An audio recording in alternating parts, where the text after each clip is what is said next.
with you, man. Get the other record. Damn.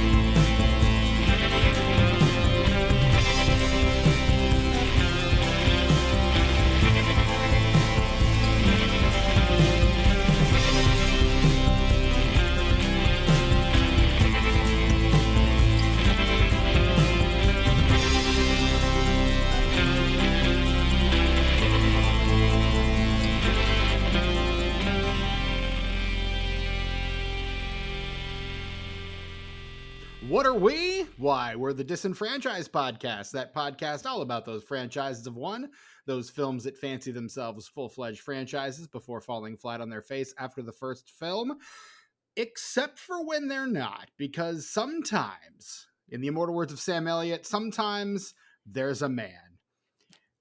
I'm the man. A man who's just right for his time and place. And for us, for good or ill, that man is my co-host, Tucker. Hey, Tucker. Hi, Steven. How's it going? It's going well. And yes, I am technically your host, Stephen Foxworthy, but for these very special episodes, which is why I introduced Tucker first, because sometimes there's a man. Yeah. And those sometimes are when we have 5 Thursdays in a month until we round out the last one by letting Tucker pick whatever he wants. He goes straight off format, and we all go straight up, which is what this show is called. Nice transition, Stephen. That was fantastic. I've been doing this a hot minute. I have some skills. I have some tricks in my pocket. I can really like employ that from time to time. Look, if I were gonna make a demo reel for you for like podcast hosting or whatever, that would definitely be on it. Hell yeah, for sure. Right on. And usually there's another man, but he is well he's out laboring hard for the little guy. Our good friend Brett Wright was not able to join us. We wish him a speedy return, but in his stead, we are joined by another man, a great man, a union man, returning to the podcast, our friend from the Grand Voodoo Band, Evan Tuohy. Evan, how are you? I'm doing well. How are you? Doing great. It's a good night. Yeah, agreed. We're all here. We're hanging out. We're having fun, and we're going to talk about a pretty swell movie. Yeah. I cannot wait. I can't either. Let's do it. Let's just get into it. Can we just do it though? Straight up. Let's do it. Can I tell you guys something? Side note. So I always want to spice up. I love that you ask us like you're going to give us an option. It's more like I'm preparing you in a polite way. Okay. So I've always tried to like spice up my bits, my IRL bits, and the weird language that I do. Like how I'm always saying straight up. Straight up was kind of a hipster mustache. In 2019, when I moved in with Jimmy here, there was some kind of video on the internet where the guy was like, I'm straight up not having a good time right now. And so, is that the root? That's the root, man. That's the root. And for some reason, I picked it up like a hipster mustache, saying it ironically, and then what you say, Jimmy? It's like an invasive species of plant. It just 1 minute it's no big deal, and the next minute it's taking over your entire side of the house. Yeah, absolutely. It's the thing you do ironically, and then you just keep doing it. Like when you're in a relationship and like calling your partner babe like turns into not a joke. It's just something you do. It's that kind of thing. But anyway, I wanted to spice up straight up.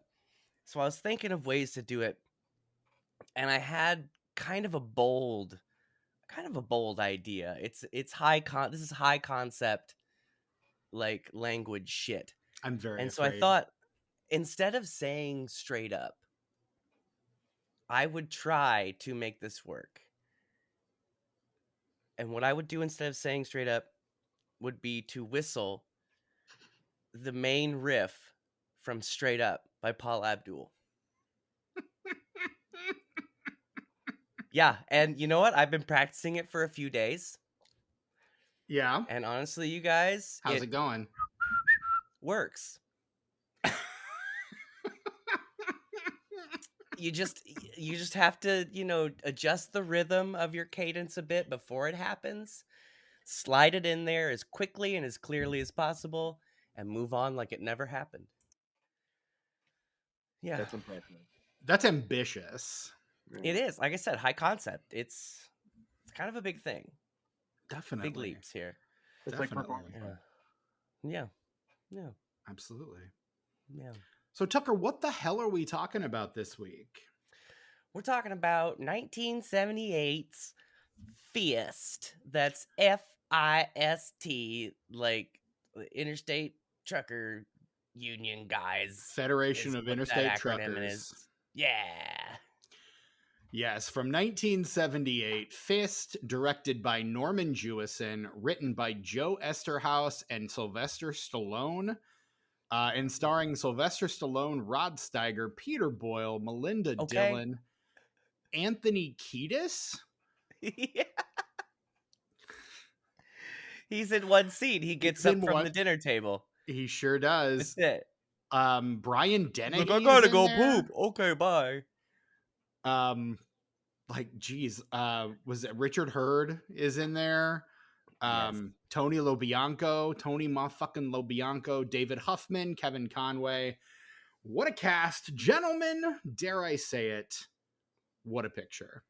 It's the supporting cast is a who's who of that guy actors, character actors from B movies. Yes, And of course, this is produced by Gene Corman, brother of Roger Corman, the late of course, great Roger Corman, who Sylvester Stallone got his start with. So that's Right. probably how he knew Gene Corman. That's probably how this all came together.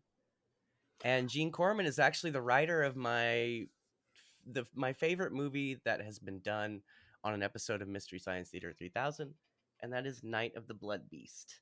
And he wrote that. It's a heavy hitter. It is. Yeah. It is. Lots of guys named Steve in that movie. You'd like it, Steven. No, okay. I can get behind that. Yeah, dude. But no, this movie was Norman Jewison had this movie in hand, went to a pre-release screening of Rocky and met Stallone afterwards and was like, hey, I want you to be in my next movie. Here's the script. So Stallone calls him the next day and says, I'm in, I want to do it. And then Rocky's a huge hit. He's the most in-demand guy in Hollywood, turns everybody else down, offered way more money to do a lot of other things, turns it all down because he wants to make this movie with Norman Jewison. So that's pretty cool. Yeah. Well, I mean, the guy's he's kind of a legend in a way. There's a lot of big movies that you've at least heard of that he's made. Like what? Like, well, Steven, you're the one who always has the IMDb up, man. Dang it. Why are you? You're we the guy. talking- You're are the you- research guy. Are we talking Jewison or are we talking Stallone? Jewison, obviously. Okay, yeah. Jewison, No, I'm already there. All JK, right. go ahead. No, by all means, don't let me stop you. So The Hurricane with Denzel Washington was one yes, he directed let's in start with his 1999. biggest movie, please. Yes, I'm starting. Since you normally do it, you start from their earliest film, and since I've been forced to do it, I'm going to start from their more recent stuff, and I'm only going to hit the ones that I've heard of. Okay, Other People's Money, that was a movie in Only 1991. You, one of the early pairings between Robert Downey Jr. and Marissa Tomei. Oh yeah, I have heard of that. Moonstruck is obviously a big deal. Obviously, Agnes of God, a classic. Mm-hmm. Or so I've heard. Rollerball. The OG, not the McTiernan piece of shit that followed. Not only Jesus Christ Superstar, but also Fiddler on the Roof, like 2 years apart. Correct. Thomas Crown Affair, In the Heat of the Night. Not the McTiernan. Not the Pierce Brosnan. No. Right. McTiernan directed 2 Norman Jewison remakes. 2! That's fantastic. He did a lot of TV too, including like a Harry Belafonte episode sort of thing, or like a special. But yeah, Norman Jewison, a legend, nominated for 17, or I'm not 17, 7 Academy Awards across his very storied career, his decades-long career. He only just died this year. Yeah, a motherfucking legend. The man just knew how to make good movies. But he's like one of those guys who gets his start in the early, like in the Heat of the Night is the film that wins Best Picture the year that New Hollywood kind of takes over. So like that's the year that you get like Dr. Doolittle's the outlier that year, but like Guess Who's Coming to Dinner is out that year. Bonnie and Clyde is out that year. Like yeah. It's a really fucking good year for movies. Big game changer for sure. Yes, absolutely. Yeah. And so he kind of comes up in the wake of that, but isn't really doing a lot of the stuff the New Hollywood guys are doing. And I think Fist is kind of one of those weird outliers in his career that feels very New Hollywood while still feeling very classic Hollywood. Like it feels like it's got a foot in both worlds. I thought as I was watching it, I was kind of like, this is of two minds here, and I kind of dig that about it. Well, the way it's paced and the way it's edited is very, very old Hollywood. Correct. But it's socially conscious, which is a very New Hollywood thing. So yeah, like I said, it's got kind of the foot in each world. Jewison was who the studios wanted to direct Malcolm X, which that would have been the wrong choice. No, I think he would have made a good biopic, but I don't think he would have made a good Malcolm X film. Correct. He would have made a competent film, but yeah, you kind of need a unique voice for that. Correct. So, I mean he does go on to work with Denzel, so yeah. I feel like it's like cliche, but I mean the influence of The Godfather is like unmistakable. Absolutely. It's like so. I mean, it's like wearing its influence on, where it almost feels like putting a hat on a hat, pointing it out, but still, it definitely shows its influences. Yeah, absolutely. You can see the Francis Ford Coppola influence on this thing. Like it definitely feels like it's borrowing pieces from a lot of other things that are popular. And did any of you guys watch the trailer for this movie? No, I haven't seen the trailer. The trailer makes it seem like it's this big, sprawling epic like Lawrence of Arabia or something, like a film that will be remembered for years to come. I mean, like on paper it is that. Yeah, but then it's like watching it is a different experience. Mm-hmm. And I think it's an editing and direction thing and a pacing thing, but it's like definitely a pacing issue. But again, like the first thing that comes to my mind is epic, the modern day urban gritty epic, and at the same time its pacing is different in a way. It kind of rushes through in a way where I feel like epics tend to take their time. Yeah, so I mean, and I think this one does take its time to a degree. Like the first hour and a half of this thing is squarely in the late 30s, but the scope of it is significantly epic because while we're looking at the life of one man, it's a very influential man, like a Jimmy Hoffa-esque figure who is kind of this, labor guy, this union guy who has definitely got, some mob influences, kind of unmistakable. The parallel. This honestly made me want to go watch a longer movie, The Irishman, like right after. If I didn't have to record this right after I finished watching it, I'd have been like, what sounds good to me right now? Martin Scorsese's The Irishman.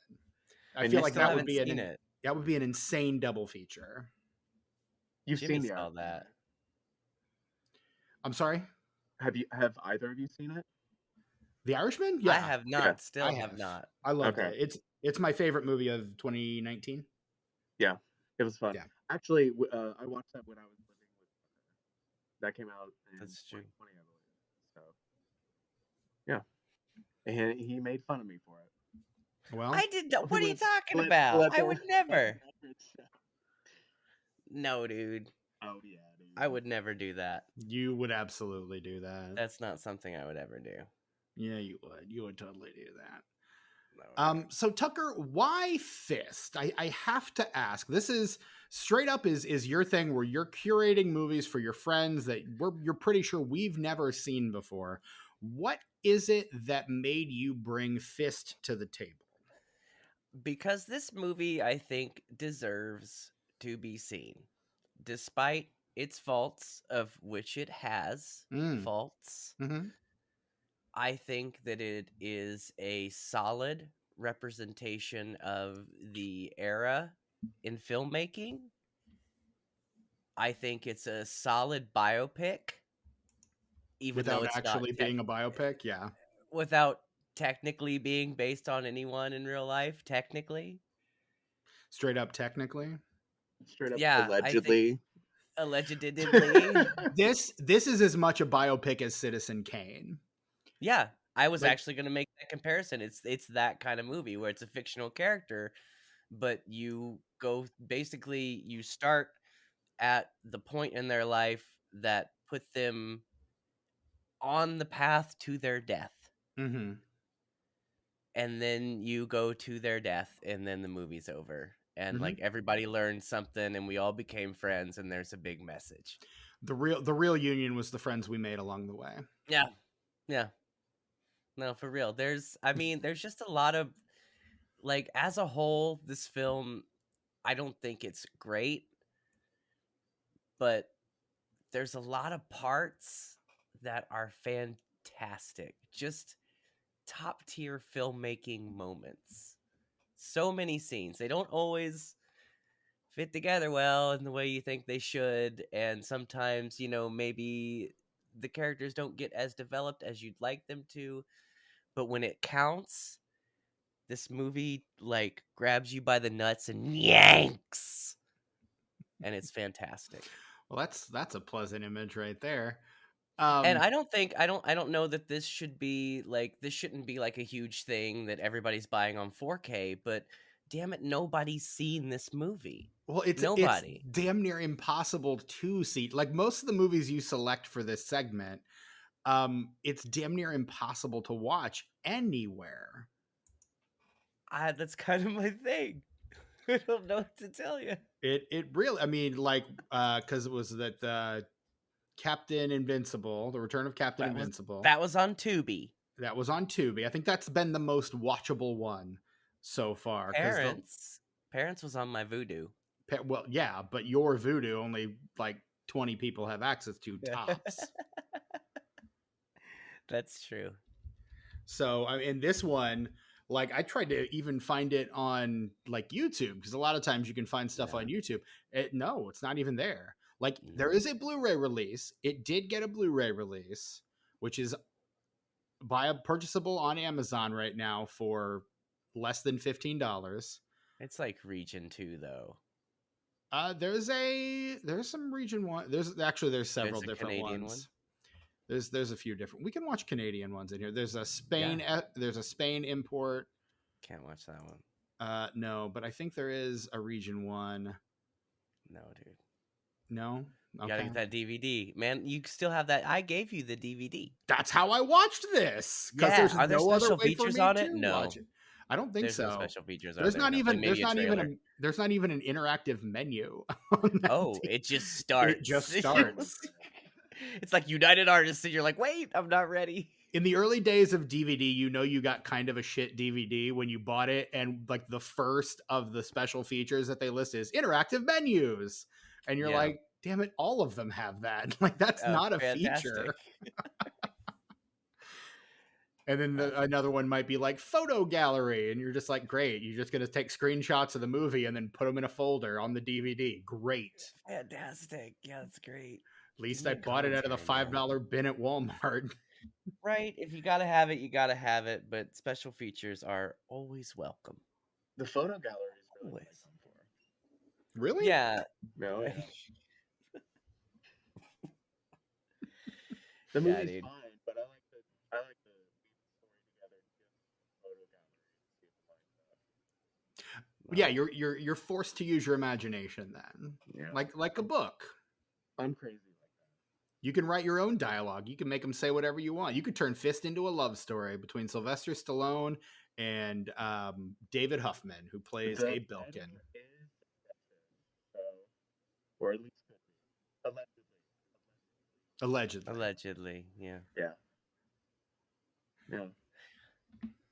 So Hey, Tucker, can I pause? Can I pause the podcast for a second? Steven, are you having a lot of trouble hearing Jimmy? I am. Jimmy, do you have a microphone that you can hook up? Yeah. Is this not working? It's not working. Like Okay. every once in a while you come through clear, but most of the time it sounds like there's something covering your microphone. All right. It wasn't doing that before we started.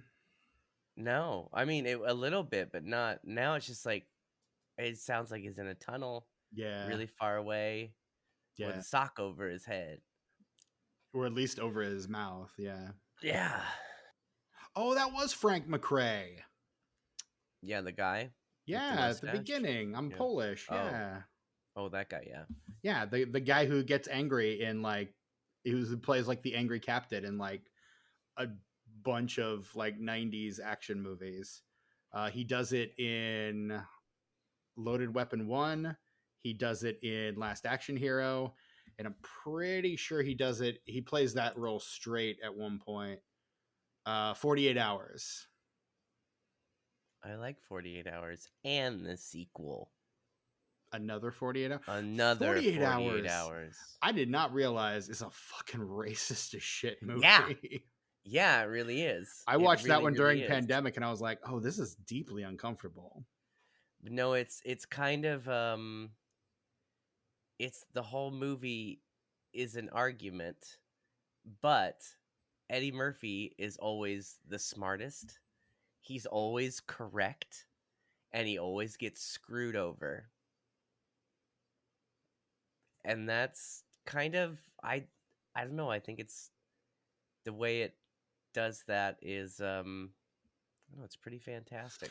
And you get a don't me little bit wrong, of I like Walter Hill, but I'm not a big fan of that script, I guess. really. Yeah. I think the racism is necessary. It's part of what makes the relationship between the two leads, number one, so interesting, and the effects that they have on each other by the end of the film also pretty interesting. I think, and also it's funny as shit.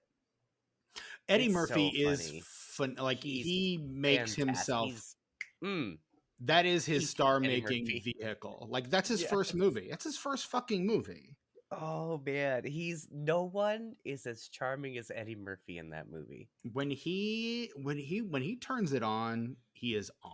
Dude, holy shit! Like no Yeah. one is better than Eddie Murphy at the top of his game. Like no one.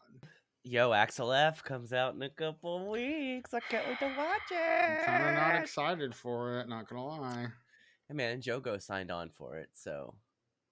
Yo, look, I've been looking at some behind the scenes stuff and reading some articles, and I'm actually really excited about it. Look, the bar is low. It just has to be better than part 3. Part 3, I hate That's it. not gonna I be hate hard. part 3 so much. Part 3 sucks out loud. It's so bad. Like I it's watched all of almost on those during the purpose. pandemic too. The first 2 are fantastic. The first 2 are wonderful films. You know who the first one was written for, though, right? Stallone. Stallone, the guy we're talking Yeah. about. Yeah, That's the guy we're talking about. that would have been a really great fucking segue back into this. That's okay. I'm gonna keep most of this. Okay, but no, that was written for Stallone. He decided he didn't want to do it. That's also when they dissolved. Once they were like, okay, we can't get an action guy. Let's just get a comedy guy. And so they got Murphy, which was brilliant.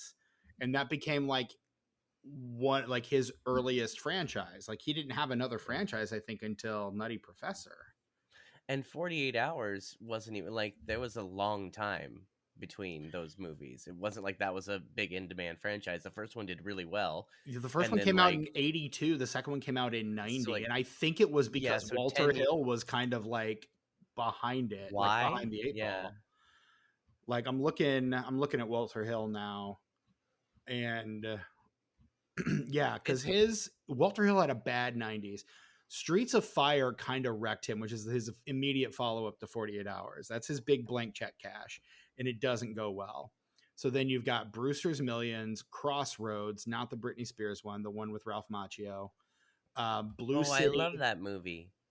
Or no, he doesn't direct Blue City or Aliens, but he directs Extreme Prejudice, Red Heat. That's the Arnold Schwarzenegger, John Belushi movie, and Yeah. Johnny Handsome is the last movie he does prior to Another 48 Hours. So he's had a slew of not hits.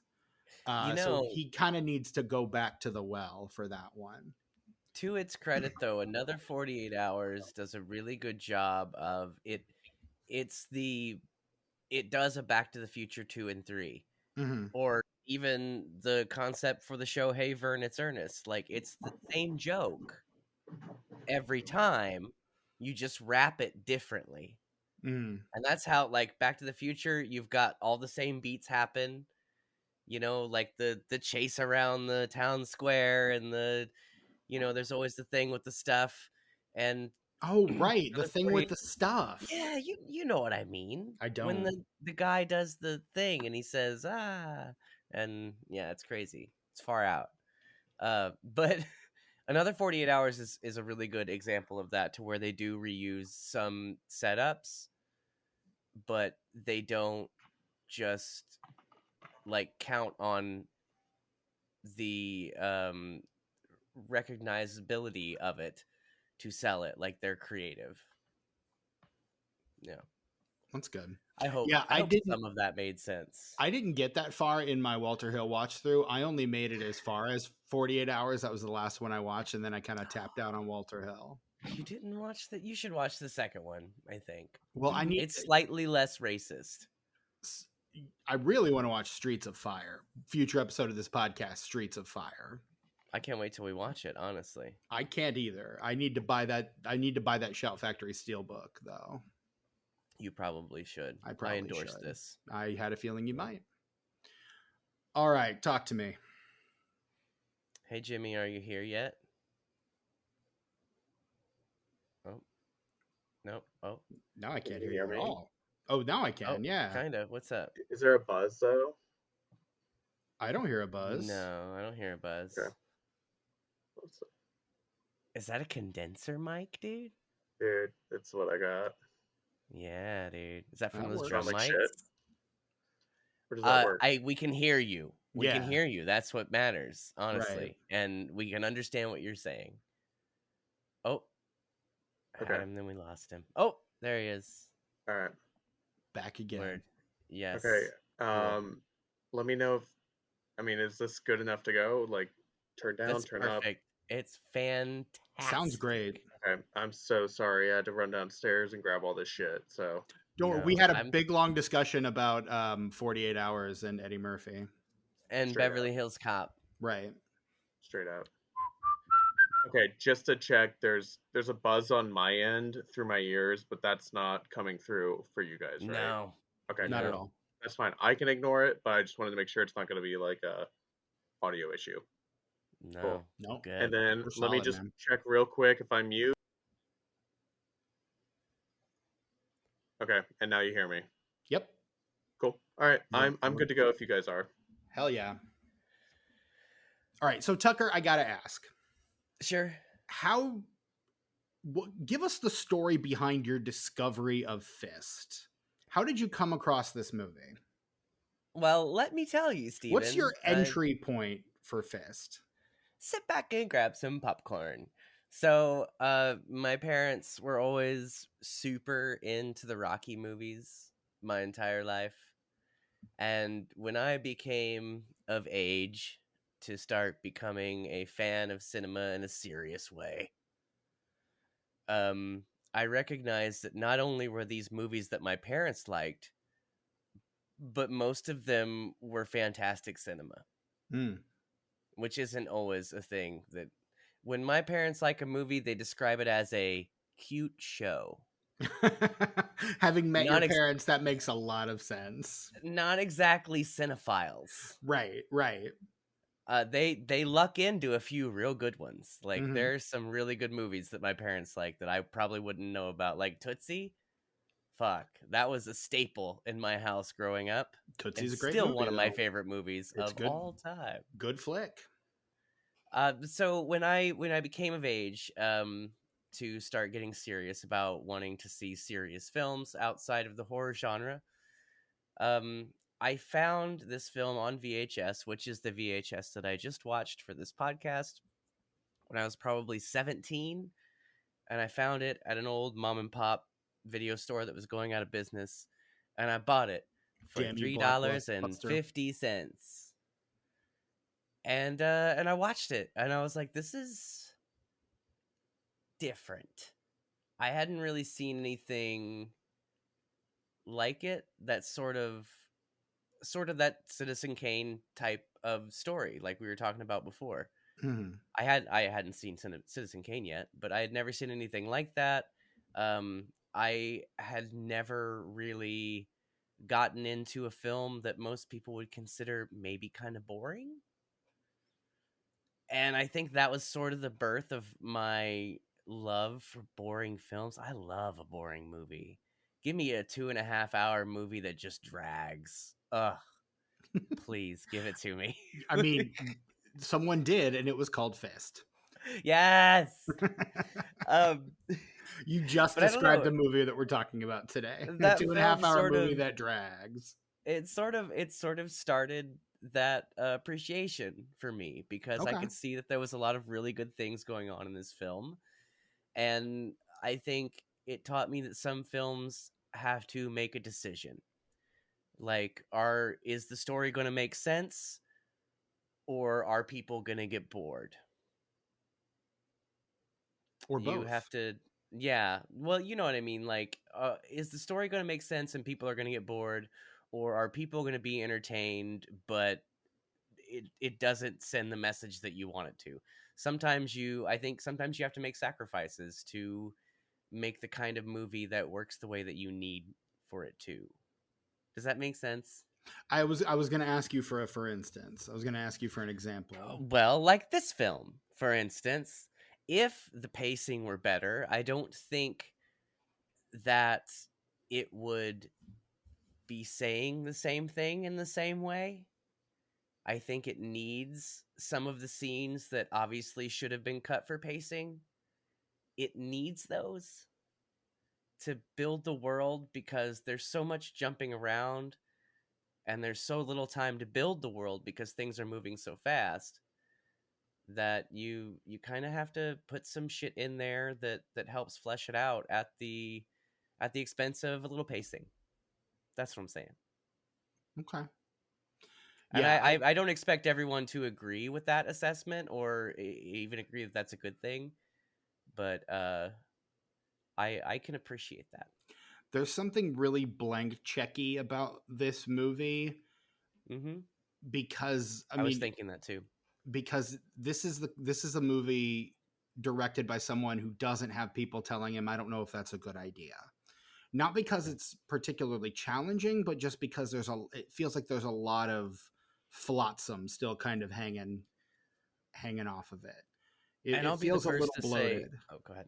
I'll be the first to say that I don't think Sylvester Stallone was the best choice for this role. He's so good in it, though. I think that he's Yeah, agreed. really, really good, but I think the small percentage of his performance that pushes it over the average into really good is, you can tell how hard he's trying. Mm-hmm. And sometimes that works fantastic, but there are a few instances where I feel like I'm watching community theater. I think there are aspects of this character that he's not entirely comfortable with. Like Mhm. Rocky is a Or character that he doesn't understand. Right. Rocky's a character No he wrote offense. for himself. So he gets Rocky. He knows Rocky. He is Rocky. This is his Yeah. immediate follow-up to Rocky. And there are moments in this movie where he really fucking shines. Like every speech he gives in this movie, I Oh, was yeah. like, hot damn, that's why Stallone was a movie star. Like it wasn't the pecs or the muscle. That is why he was a movie star. Like originally. He's an actor, damn it. He is, damn it. He's a fucking good one. Yeah. But then there are elements that really reminded me of Rocky, like the scenes where he's courting Anna, where he's like going to and everyone's kind of laughing at him and jeering at him, and where he's It's that still, same kind of charm. he's still that kind of, low level, down on his luck, chip on his shoulder kind of guy.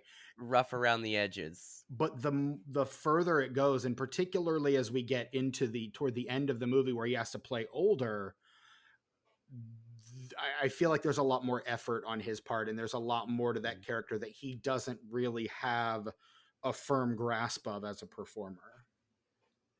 I completely agree. I'd say that's a fair assessment. No.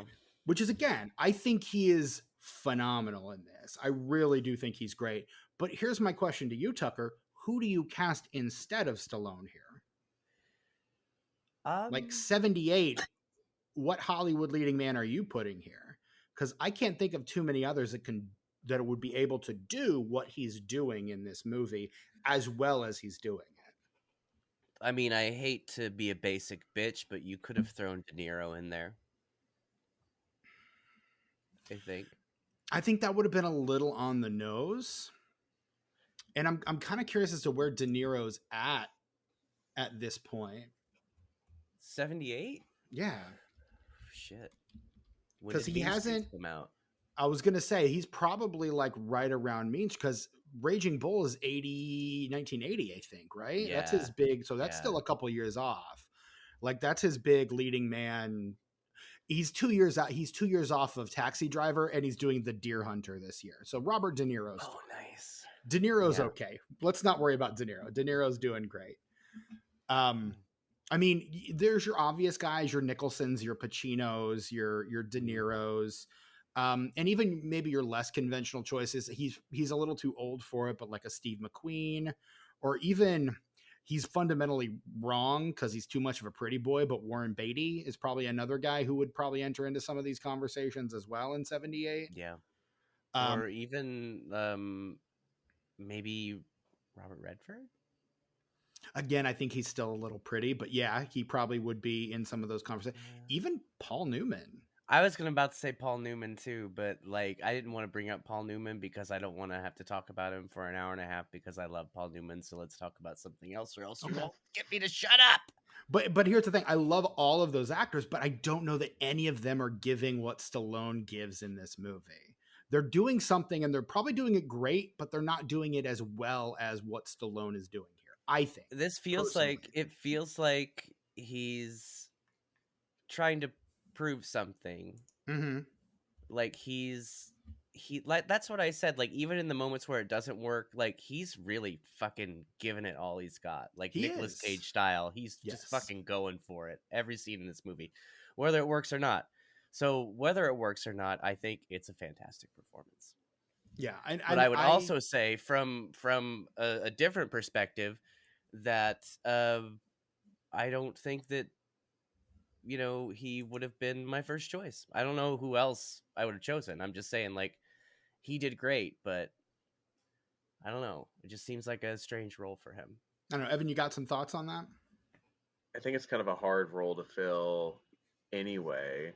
And then considering people were booked up or just not at the level of like where the career of where they need to be to start getting scouted for a role like this, I just think it was like a weird time. Like, and then on top of it is like, it is basically like Jimmy Hoffa biopic, but it's not, so you don't want to cast somebody who is too on the nose. So again, it's kind That's of fair. Good point. It's a tricky situation in terms of casting too, where it's like, I think at the end of the day, I think everybody agreed that what we have is the best that we can do given the circumstances. So, and it feels in a certain way like a passion project for a lot of the core players, whether they're in front of or behind the camera. So, agreed. And I mean, who knows? I can't read minds, and there's not a lot of like buzz around this movie to where there's documentaries or biographies or just a feature. Give me a half-hour featurette. Somebody on YouTube not do even a deep dive. not even a special feature on the DVD or a Blu-ray. So give me something. But who knows if they had realized during the production of this film that we boxed ourselves in a corner. Because I mean, I have quite a a bit of an opinion about this film myself too, especially given the second watch. So, but this Because does this is it not. this kind of is like the preamble though. It's like again, it's a tough film. It's an epic, but it's not completely fictional, and yet it's also sort of a biopic too. So it is a bit of an uncanny valley situation. As you mentioned there, Jimothy, this is Thank you. not your first rodeo with this film. Would you like No, to? I know we're way past it, but would you like to share your history with this film? How you came about it and I upon it? mean, correct me if I'm wrong, but it was one of those films that um, we allegedly volunteered to watch together. It was more of like Tucker is like, okay, time for the movie of the night. I Yeah, made my spaghetti. that sounds right. Yeah. I made my personal spaghetti, and it's time for Jimmy to sit down and watch his movie of the day. I do be And making personal spaghettis. It's pretty yeah, fantastic. but this man has a real knack for um like reading the room and picking a film or music or art in general that like reflects the happenings of the day. And so this was around the time where I was getting really hands-on and involved with union organizing myself. Um, so I mean, and I was very passionate about that, especially during COVID. So Tucker picked up on that, and he was like, "Shoot, I got the perfect film for you, dude. Let's make some Yeah. popcorn. Let's like make some sandwiches. Some personal Y- spaghetti. Yeah, some You personal some personal spaghetti." spaghetti. You are lucky. Norma Ray wasn't streaming anywhere. You are so lucky. I'm You sure got you off do have light. a list. I have a list. I have a list. No, but this was one of those films that kind of like stuck out because it's like again, it's like it was 4 years ago. Like I mean, but I'm sure most people can remember that like those days kind of flew by in a certain way. So, and especially when we're watching a film a night and we're not just watching, an hour and a half, buddy comedy shit all the time. Like all of a Right. sudden Tucker's like, "Hey, Not all the time. are you ready for the Jimmy Hoffa alleged Jimmy Hoffa biopic? That's 2.5 hours long, starring Sylvester Stallone." And I was like, "Wait, what? Like that exists?" Like Yeah. that was really my first response. But I had a good time watching it. But second time around, it just hit a little differently. So Well, I wasn't there. See, like I have this to huge comfort theory me, that I know. well, no, that films can be experienced differently depending on who you're with. And you can feed off someone else's excitement. It's like all that dumbass anime I used to watch with Julie. Like, boy, that stuff sucked, Oof. but she really, really liked it. So, like, that helped me kind of get through it. You know what I mean? Like her excitement, I was like, oh yeah, I feel that excitement. I can feed off that excitement. And so, like, I love this movie. So, like, you're watching it with me, and I'm like all psyched, and so it's gonna rub off a bit. You know, it impacts the experience. I think. Straight up. Yeah. Straight up. Yeah. Yeah, and I had never heard of this movie until Tucker's like, "Let's do fists," and I was like, "Wait, we're what?" That doesn't sound okay. I'm It's a buddy comedy. very, very concerned right now. Wowzers. Oh yeah. So had Um, you'd It's never a heard of it story at about all? the people we fisted along the way. Yeah. that's the real union. We're the ones we fisted along the way. I think I had like seen it on Stallone's IMDb, but didn't really know anything about it. Yeah. Again, it just for me, it was one of that long line of like films that Norman Jewison had made that no one had really heard of, and there's a lot of those. Like we covered maybe half of his filmography, maybe in our Yeah. little run through. So I mean, there's a lot there that I just didn't know about, and this is his immediate follow up to Rocky. And I think at the time I was just like, oh well, this is him trying to prove that he's an actual actor. I kind of dismissive of it. And this was certainly a better film than I had expected it to be based on my initial impression thereof. So there is that, and I own it now, so I will carry it with me Yeah, always dude. close to my heart. Yeah. Yeah. Yeah. Yeah. I think the effort and the surprise of Stallone's like ability to pull off that character, especially at the like first third of the film, Yeah. Yes. is like I think that's where he really shines. So at the Agreed. very least, the core part of the film that really sets up the rest is where he shines. It would be a totally different movie if he only shines when it's, we're in the 50s and he's at the head of the union. It's like, well, we spent an hour and 45 to get here and now he shines as an actor. So Right. at the very least, the huge chunk of the film he shines in, but at the same time, I don't think it sucks to get boxed into being like the actor where the memorable part of your performance is that it was good. You know what I mean? Or convincing. Like Yeah. that's got to sting in a way too. To be like, oh, and I was shocked. Like what stuck out of this movie is how shocked I was that he pulled it off. Like, whereas I think there's a lot about this film that is beyond Stallone's like performance as well. Agreed. It's got that post Watergate feel of Mm-hmm. paranoia and corruption to it, which is Right. um but again, this story doesn't get any press, so it's hard to like judge what the general public feels about this film because it's got like that indie film under like low key vibe to it, It's like who's even seen this? It gets overshadowed by Rocky I immediately saw on it. the IMDb. I saw it. Right. Well, I mean, this you're cut different, dude. You're cut from a different I'm cloth.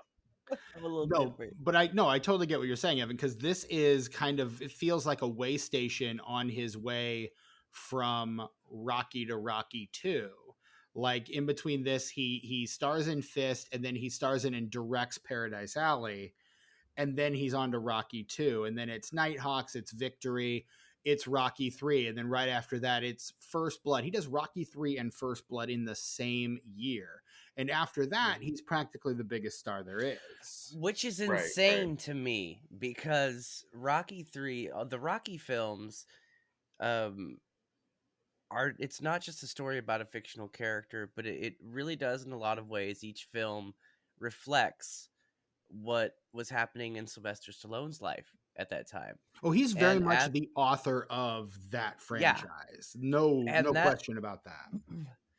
and it's especially in the third one, he's humbled in that movie because at the beginning of it, he's just like, he's not old Rocky, he's not humble Rocky. He's this rich dude that has his own pinball machine and rides around in limos and shit, and Mickey sets him up with fights that he knows he can win. But to have that as an obvious reflection of his life at that time, and then for him to put the performance into First Blood that he did, it's a testament to him as an actor to be able to sort of not really parody himself, but in a way play himself on screen, and then also prove that he can play this completely different person. John Rambo is in First Blood is pretty much nothing like Sylvester Stallone. Like, they may both be big guys with deep voices, but it's about where it ends. And I think it's fantastic and worth mentioning. And speaking of, Jimmy, you were saying about Stallone's performance in the first 2/3 of this film. I think that worked for him because his career, he started out as the actor who played the underdog. Mhm. He was the guy. He was the underdog guy, man.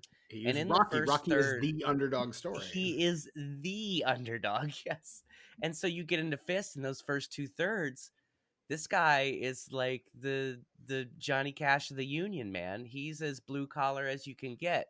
He's literally every fucking man. Mm-hmm. And that's Stallone's bread and butter. Like, he's good Exactly. at action shit, but being just, you look at those later Rocky movies, Rocky Balboa and the 2 Creed movies that he's in, and he's just fantastic. That's where he lives and dies, is in those regular dude roles. I couldn't Just agree more.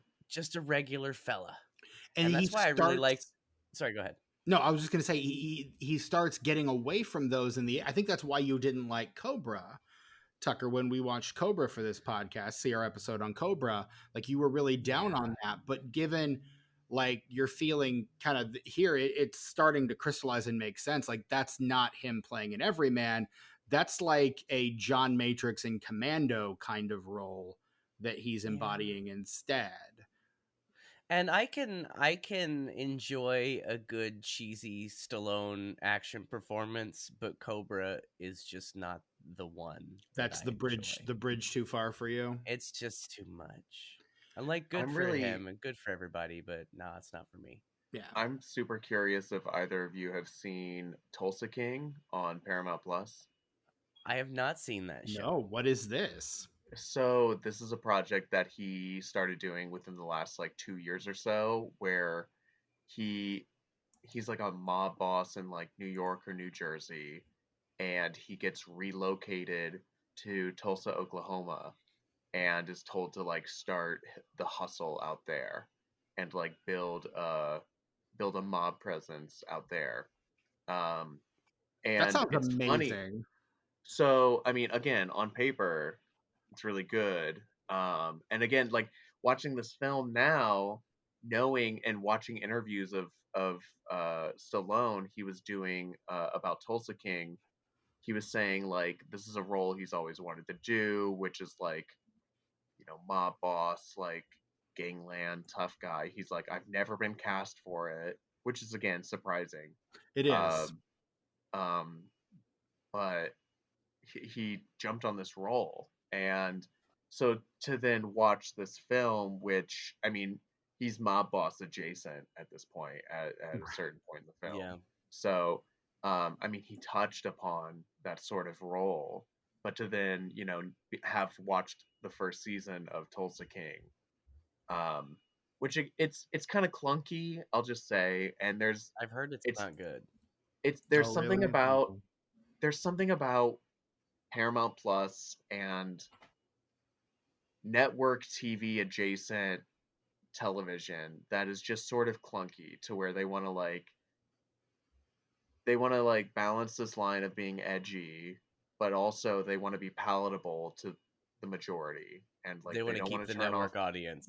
Yeah, wanna they straddle don't- that line. Yeah. they don't want to turn off advertisers, and there's, you know, almost a vibe of like they wanted to pitch it to be on, like, you know, Sundays on CBS, and it just didn't get picked up, and Right. maybe like they could work out a deal to where like they'll run the season or some shit like that. It just feels like they're playing it safe, where, you know, it's a premium streaming service, so there's no reason why they would have needed to play, especially this sort of role with that sort of actor who's geared up to play that sort of character. Yeah. Right. It just it really stinks, because it feels like you're watching a rattlesnake that's had its front teeth pulled out, you know. That's too And it bad. stinks, especially, That you is. know, we're living in the wake of obviously The Godfather and like the classics, but like you're also living in the wake of Sopranos and everything that's come after that, to Yeah. where it's like it really set the bar for this genre, and then, you know, 20 plus 25 years later, you have this show that is like primed to slap, you know, and it just is mediocre. It's pretty mid. I mean, if you're a fan of gangster genre or Stallone or whatever, like, go for it. Or if you live in Tulsa, you might really like it, because there's a lot Hey. of good featured shots of your There's town. But landmarks. Yeah. Yeah, Like, yeah. oh, you'll do the You're doing the Leo pointing I knee. know that spot. Hey, hey, hey, hey. Hey, Yeah. shout out Woody Guthrie / Bob Dylan Center in Tulsa. But Hell yeah. Woohoo. yeah, it really stinks because it could be really cool. You know what I can't believe? The more you're talking about Stallone with Tulsa King and stuff, I'm thinking about stuff like Copland and other films where he proves that he can be reliable in a certain caliber of film, and I'm really, really, really, really surprised that he's never worked with Scorsese. That'd be kind of a coup. What do you mean? Like, I don't know, it just feels like a really good. I don't think it's going to happen, and here's why. I think No. Stallone at this point in his career is someone who needs to have an authorial voice in what he's doing. I don't feel like he's as willing these days to give himself over to a filmmaker the way he did like in these early years that we're talking about now, like with Fist, where he just basically says, I want to work with Norman Jewison. I want to play this part. Use me how you want to use me. The way that Tom Cruise used to do when he was interesting before he just Yeah. became, Tom Cruise, guy who runs and everything. Ethan Hunt. Yeah, where he would literally go to directors like Oliver Stone and Paul Thomas Anderson and Martin Scorsese and Cameron Crowe and just say, hey, let's work together. I want, Color money, dude. use me in a way that is interesting, because I'm fascinated by what you do and I want to fit it. How do you see me fitting in? And I think those are some of his best performances. Like Magnolia, he's unbelievable in Magnolia because He's really good in that. PTA is really able to harness something in him. And I don't think Stallone is there now. I think he's too big. I think No. I and think he's anytime notoriously not an easy guy to work with. I'll just say that. I think that anytime between um the late 70s and probably the mid 2000s, Mm-hmm. they could have done something that would have been really rad. I don't I know think what it would so. have been. But I don't think I he's don't know that what it guy would have anymore. been. I don't think No. he's there anymore. He can't do that anymore. I don't know. I don't know if he can't do it. I think if I don't know. I wouldn't count him out. I don't think it's something that I would expect him to do now, but if somehow, some way it did happen, I would kind of expect him to kick ass, honestly. Okay. I'm looking at some of his more recent stuff, and I think I'm talking out of my ass here because two directors that he's started working with within the past 10 years are Ryan Coogler in the first two Creed movies, who used him Mm-hmm. to great effect to an Oscar nomination. Yes. And then James Gunn, who has used him in very small roles, but very effective roles in the last two Guardian films and the Suicide Squad. And Suicide Squad, yeah. Like there's some interesting stuff that he's been able to do by giving himself over to very talented filmmakers. So maybe I shouldn't count him out yet. Maybe that's wrong of me, but I would love to see him work with Scorsese. I just don't know what that project would be. I don't think Scorsese is going to make another gangster film because The Irishman is the quintessential gangster film. That's it. He made his last statement, and it's a fucking masterpiece. That, like yeah. It may be like it's a top 5 Scorsese movie for me. Like it is a perfect coda to stuff like Goodfellas and The Departed in a very interesting way. But I don't know. Particularly as he starts entering like the old man phase of his career with stuff like Last Blood and Samaritan. I think I liked Samaritan. Yo, you're the one. Did you see it, Steven? No, of course not. I saw it and it was real good. It wasn't like a big deal, but Right. it was just a little snack of a movie, like a Sunday afternoon movie that's pretty good. I enjoyed myself. Speaking of Sunday afternoon movies, this feels like the kind of movie that would run like from the time you get out of church until the time you have to go back to church on like Fox, like the Fox syndicate in your area. Yeah. Like it I- just Had this feels like been made like 20 years before, it would have been a straight to TV movie. yes, 3-parter. yes, very much so. It just sort of has that energy to me, to where had it come out in 1992, would have run on ABC Mhm. on Sundays, I hour each. Yeah. Something I was thinking of when experiencing the passage of time in this film with the pacing, which can be a bit trying at times. It's very similarly paced to the It miniseries Mm. with Tim Curry. Like, if you could, this would be a good double feature with that, because they are kind of shot the same way on the same kind of film. The color grading is very similar. They're both movies that I would definitely watch on VHS before I watched them even in a theater. I'd love to see this in a theater, but I'm just saying it's one of those that benefits from the format, and I think the It miniseries does as well. There are only a few instances of aggressive pan and scan in this on the 4:3 version. Only one that I can remember where they're kind of walking, but like the focus moves over here, but you can tell it moved to the side of the frame, but they couldn't cut around it, so they had to move it over really fast, and it made an unnatural blur on everything. Go, Oh God, go. bless your heart, pan and scan. You tried so hard, and we just dealt with it. We Oh, took no it like a thank you. champ. No thank you, Took Pan it like a Scan. champ. Not for me. No thank you. It depends on the film, but there are a few that benefit from it, I think, and this is one that can. It's a movie that works either way, but it is one that benefits, I think, from watching on certain formats. Yeah. Well, cool. So we're an hour in. Yeah, should we do the And plot? I was going to say, now's about as good a time as any to discuss Baby! what this movie is actually about. So for those of you just joining us for the first time, really, what the hell? Our Fist episode? Fucking really? Whatever. We're glad you're here regardless. There are Fist fans, and they're all here right now listening. There are dozens of you. Dozens. At least.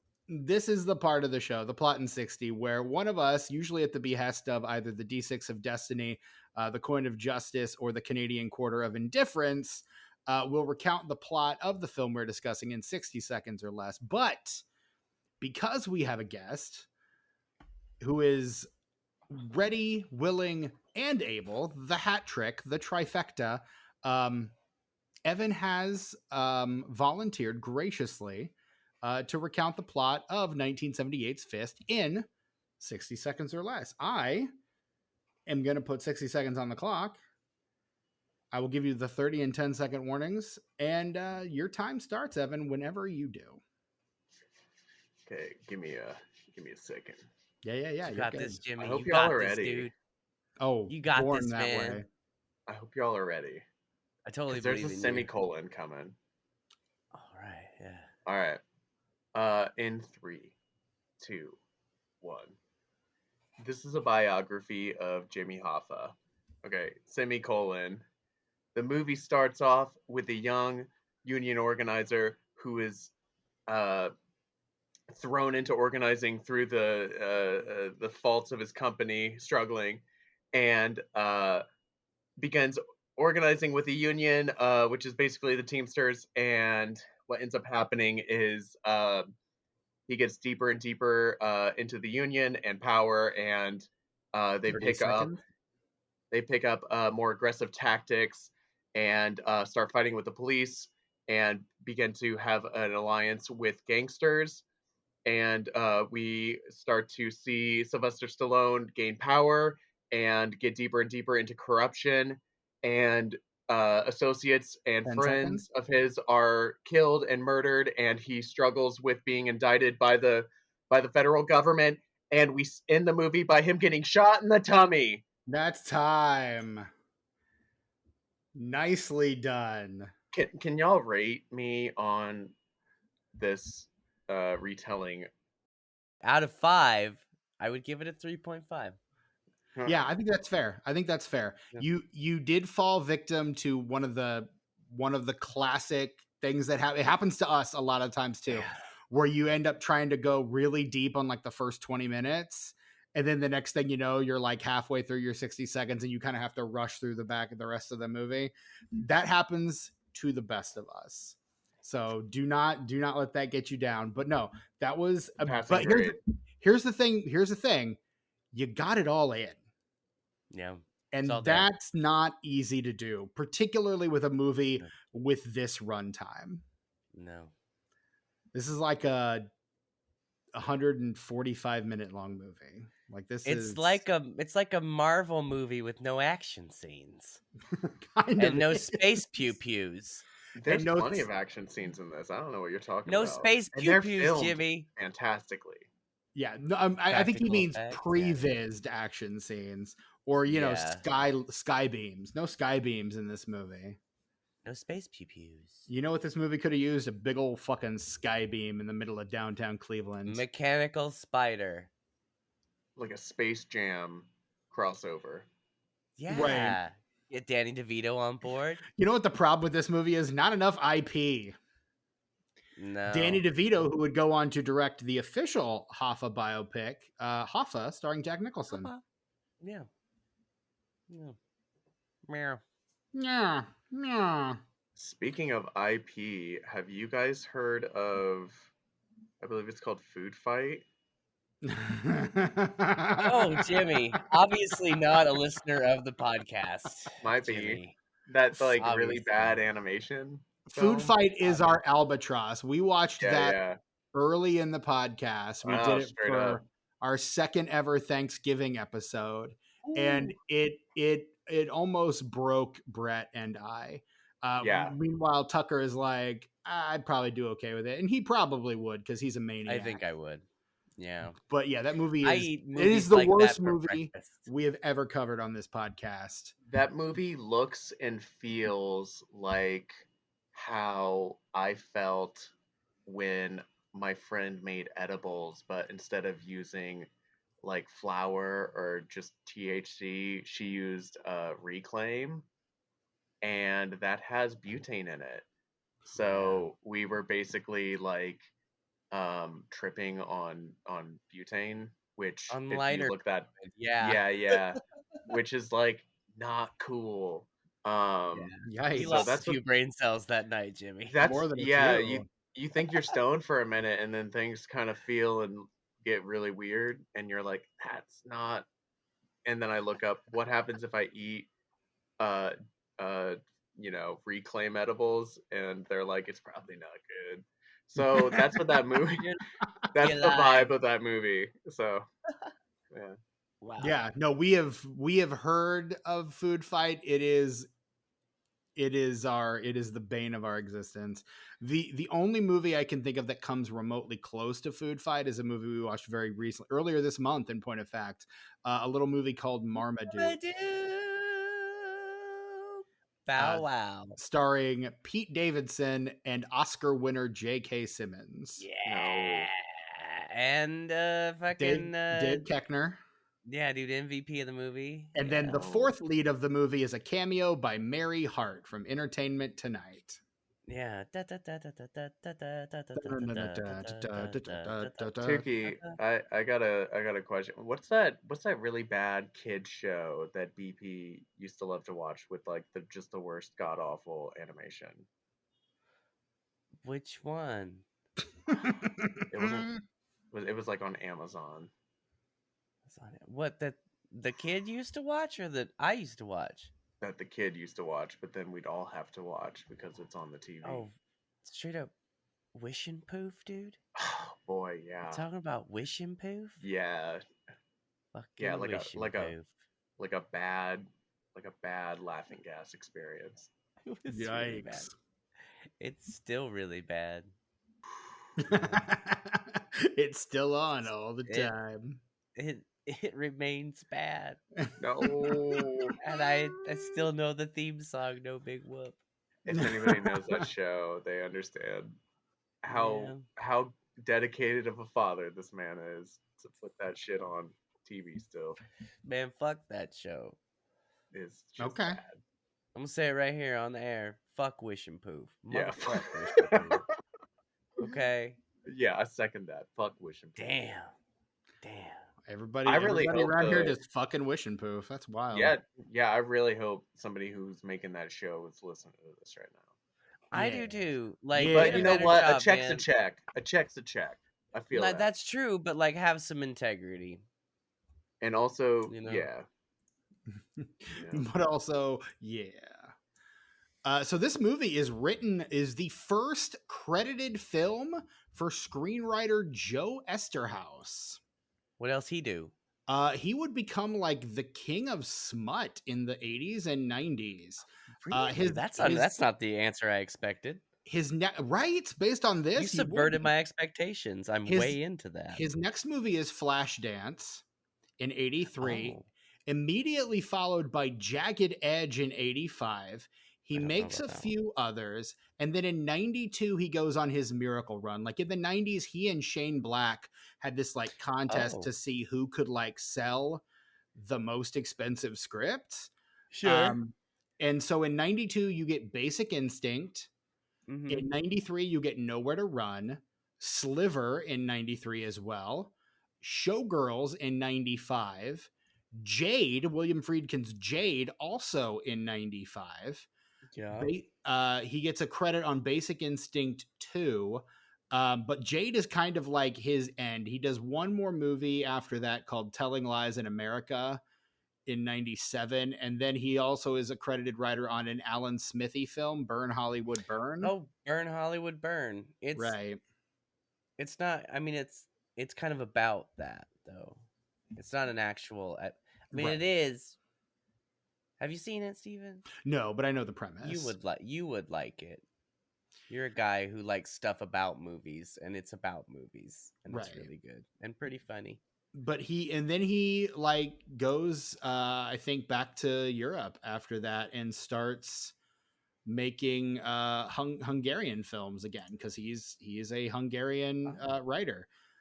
Really? Yeah. The cinematographer on this is Laszlo Kovacs, who's a Hungarian cinematographer. Like, what else he do? What's the name? Laszlo Kovacs. Yeah, that's like dangerously close to the name of the main character, who is Hungarian. I need to know. So yeah. He does Peter Bogdanovich's Targets, Easy Rider, Dennis Hopper's Easy Rider, 5 Easy Pieces. What's Up, Doc? He's apparently a big collaborator with Bogdanovich. He does Howard Zief's Slither, Bogdanovich's Paper Moon, Shampoo with Hal Ashby. He's all over the place. He is, like, man. Genre-wise and like Scorsese's style-wise. New York. He does Stallone's Paradise Alley. I think you have to be sort of eclectic in your style, though, to be a successful and lucrative cinematographer. He does the most racist film ever made, Richard Donner's The Toy. Oh, yeah, with Robin Williams? No, Richard Pryor. You're thinking of Barry Levinson's Toys, is what you're thinking of. Yeah. It's a bit I've done in the past. Context was better the last couple times I did it. That's my bad. But yeah, he's done a lot. He even gets into comedy. He does Harold Ramis's Multiplicity, My Best Friend's Wedding, the Michael Keaton film Jack Frost. Yo, speaking of Michael Keaton, speaking of Multiplicity, he did his like career retrospective like on GQ or Vanity Fair or whatever a couple weeks ago, and he talked about Multiplicity and the effort that this man put into molding and making each version of his character the same yet so specifically different is fascinating to hear him talk about. I believe it. So I recommend that and the film. It's a good film too. I liked Multiplicity, and I remember that kind of being his triumphant return to comedy. I think he was hoping for a way to kind of reinvigorate his career because it was kind of floundering at that point, and unfortunately, it did not do that. I'm afraid, which is a bummer because I fucking love Michael Keaton. I'm Me glad he did too. finally find his vehicle to return. But yeah, this is the first Joe Esterhaus movie, and it's so unlike anything else in the man's oeuvre. I just find it absolutely bizarre. Um, that's how he got his start. Is this movie? No. He has the story credit, and Stallone has the co-writing credit. So you get the impression that when Stallone comes on, he's like, I got some ideas, and yeah, he brought him to the table. Yeah. Kind of made the movie his own, which is the Stallone thing. That's why I was initially hesitant to think that he would be someone who would willingly work with other people. Well, I think based on what I know about him through the documentary that I watched and some stuff that I've read and stuff on his personal YouTube channel, he seems like the kind of guy who knows when it's appropriate and necessary for him to have input, Mm, which is why you'll see so many things that definitely have his handprint all over them, but then you'll see films where he's just the actor. Stuff like Copland, for example. right. A fantastic example. That's not, I mean, that's Stallone's movie, but that's not Stallone's movie. Or the Get Carter remake. Yeah, absolutely. Those are instances where he's signing on to something because he wants to work with someone. He doesn't want to, have input or take control. He just wants to be a part of something. It's like what you do as a musician. You have your solo stuff, and then you're in somebody else's band, and then you have your own band. You work in different ways and in different contexts, and I think that he's an actor who can do that Right.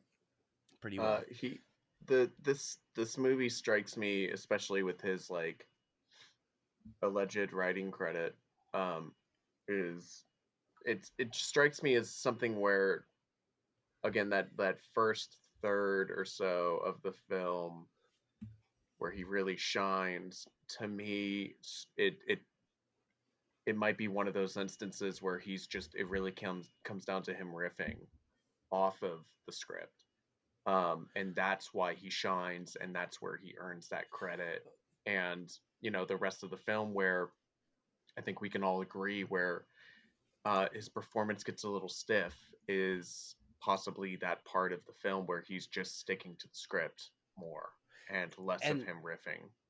you mentioning that makes me think of when I was watching it this time. I noticed that the first half of the film had, in some points, more of a documentary feel to it in the way that it was shot, Mm, whereas the back end of it was very cinematic. Like, Correct. there were Yeah. moments, even in the sound design in the first half of the film, that feel very much like there was just a camera in the room and shit was happening.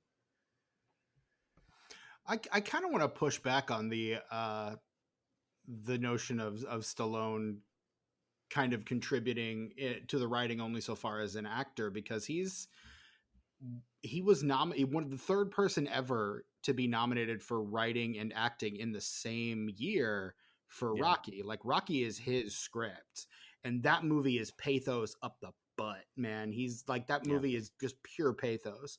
So I think he is a good writer. I think that was one of the draws to getting someone like Stallone, is that he could actually write on the film as well. And he's got writing credits on a lot of his movies.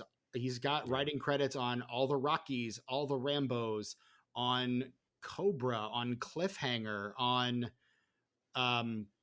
like all the Expendables movies. Like, he is like he's a guy who knows his way around a script. So I think he's actually bringing something to the table here, but also kind of crafting it into and I think it shows up most in those early sections of the movie that have that very Rocky-esque feel to them, where you've got Johnny Kovak as the underdog guy, kind of working his way up.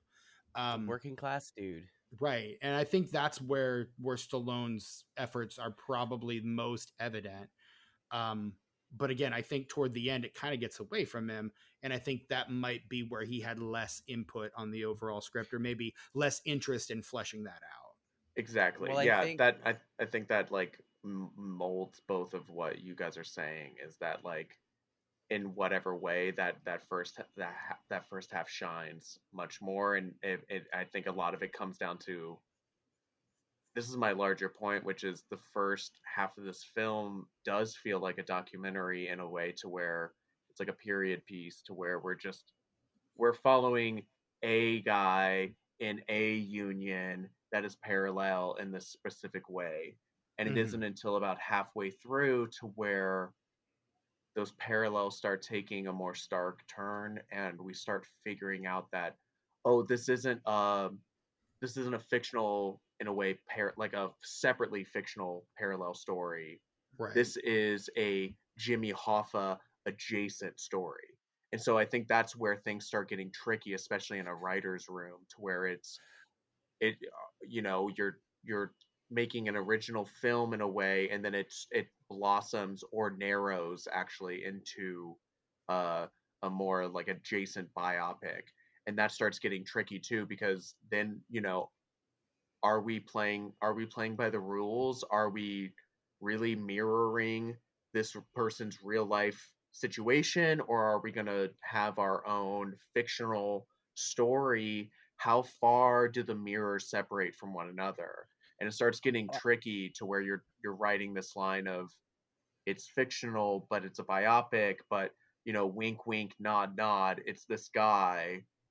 And I just to me it got a little clunky and tricky at that point in the movie, and it felt, I used the term already, but you have this uncanny valley, effect to where, is it, you know, like an original, story that's fictional, but it's got this whole other backside to where it's, you know, got this sort of like real life baggage that it has to follow along with, to wrap the story up. And at I first I'm like, that's just where I stand. I think that you can compare it to something like Velvet Goldmine, which is an indie film that came out in the early 2000s that is a story based on the relationship of David Bowie and Iggy Pop. Mm. The characters in the film are not called David Bowie or Iggy Pop, Right. but the story beats, the settings, the context is true to those real life stories, but everything else is fictionalized. It's it's the same sort of thing like how Dog Day Afternoon, that's they got that from a newspaper article. They made a 2-hour movie out of like Right. 4 paragraphs. Right. And it's And a the same damn kind of good thing. 4-hour movie or Yeah, 2-hour and movie. you take a little bit of inspiration from something that's real, and then you can get creative with it and add more dramatic situations and make something that works really well as a film without having to having to be beholden to an actual true story. And I like totally agree with that, but that gets tricky when we're talking about an international story that was on people's minds for years and still It's true. is, which is Jimmy Hoffa And and that the ending corruption shot of with that bumper unions. sticker, dude. I remember Yeah, the Jimmy Hoffa stickers and stuff. I remember so that that's what I'm shit from when I saying. was a kid. So it's a little bit different than just like a newspaper article in the LA Times or whatever Well, versus a story that was in every flipping newspaper across the world. I think that's why Citizen Kane is such a good analog here, because it's about functionally one of the most powerful men in America while he is the most powerful man in America. And Mhm. the actual man, William Randolph Hearst, tried to censor that film. And there's a very good chance that had he been successful, had the people at RKO not fought to get that film released, we might never have heard of Citizen Kane. Like, and Yeah. Orson Welles' career would have been done before it got started. Like, I think that parallel is I think a fitting one given that notion, given that idea. Now, I think by the late 70s, the kind of fervor around Hoffa was maybe a little more palpable, and people were a little more willing to accept that there are things that the media may not be telling us, living in the post Watergate society that we were at that time, versus like the 40s where early 40s where someone like Hearst could basically tell an entire country what to think, create a Yeah. war where there isn't one, things like that. But I think there's still some parallels there, and I think in that respect, I don't know that comparison necessarily helps this film.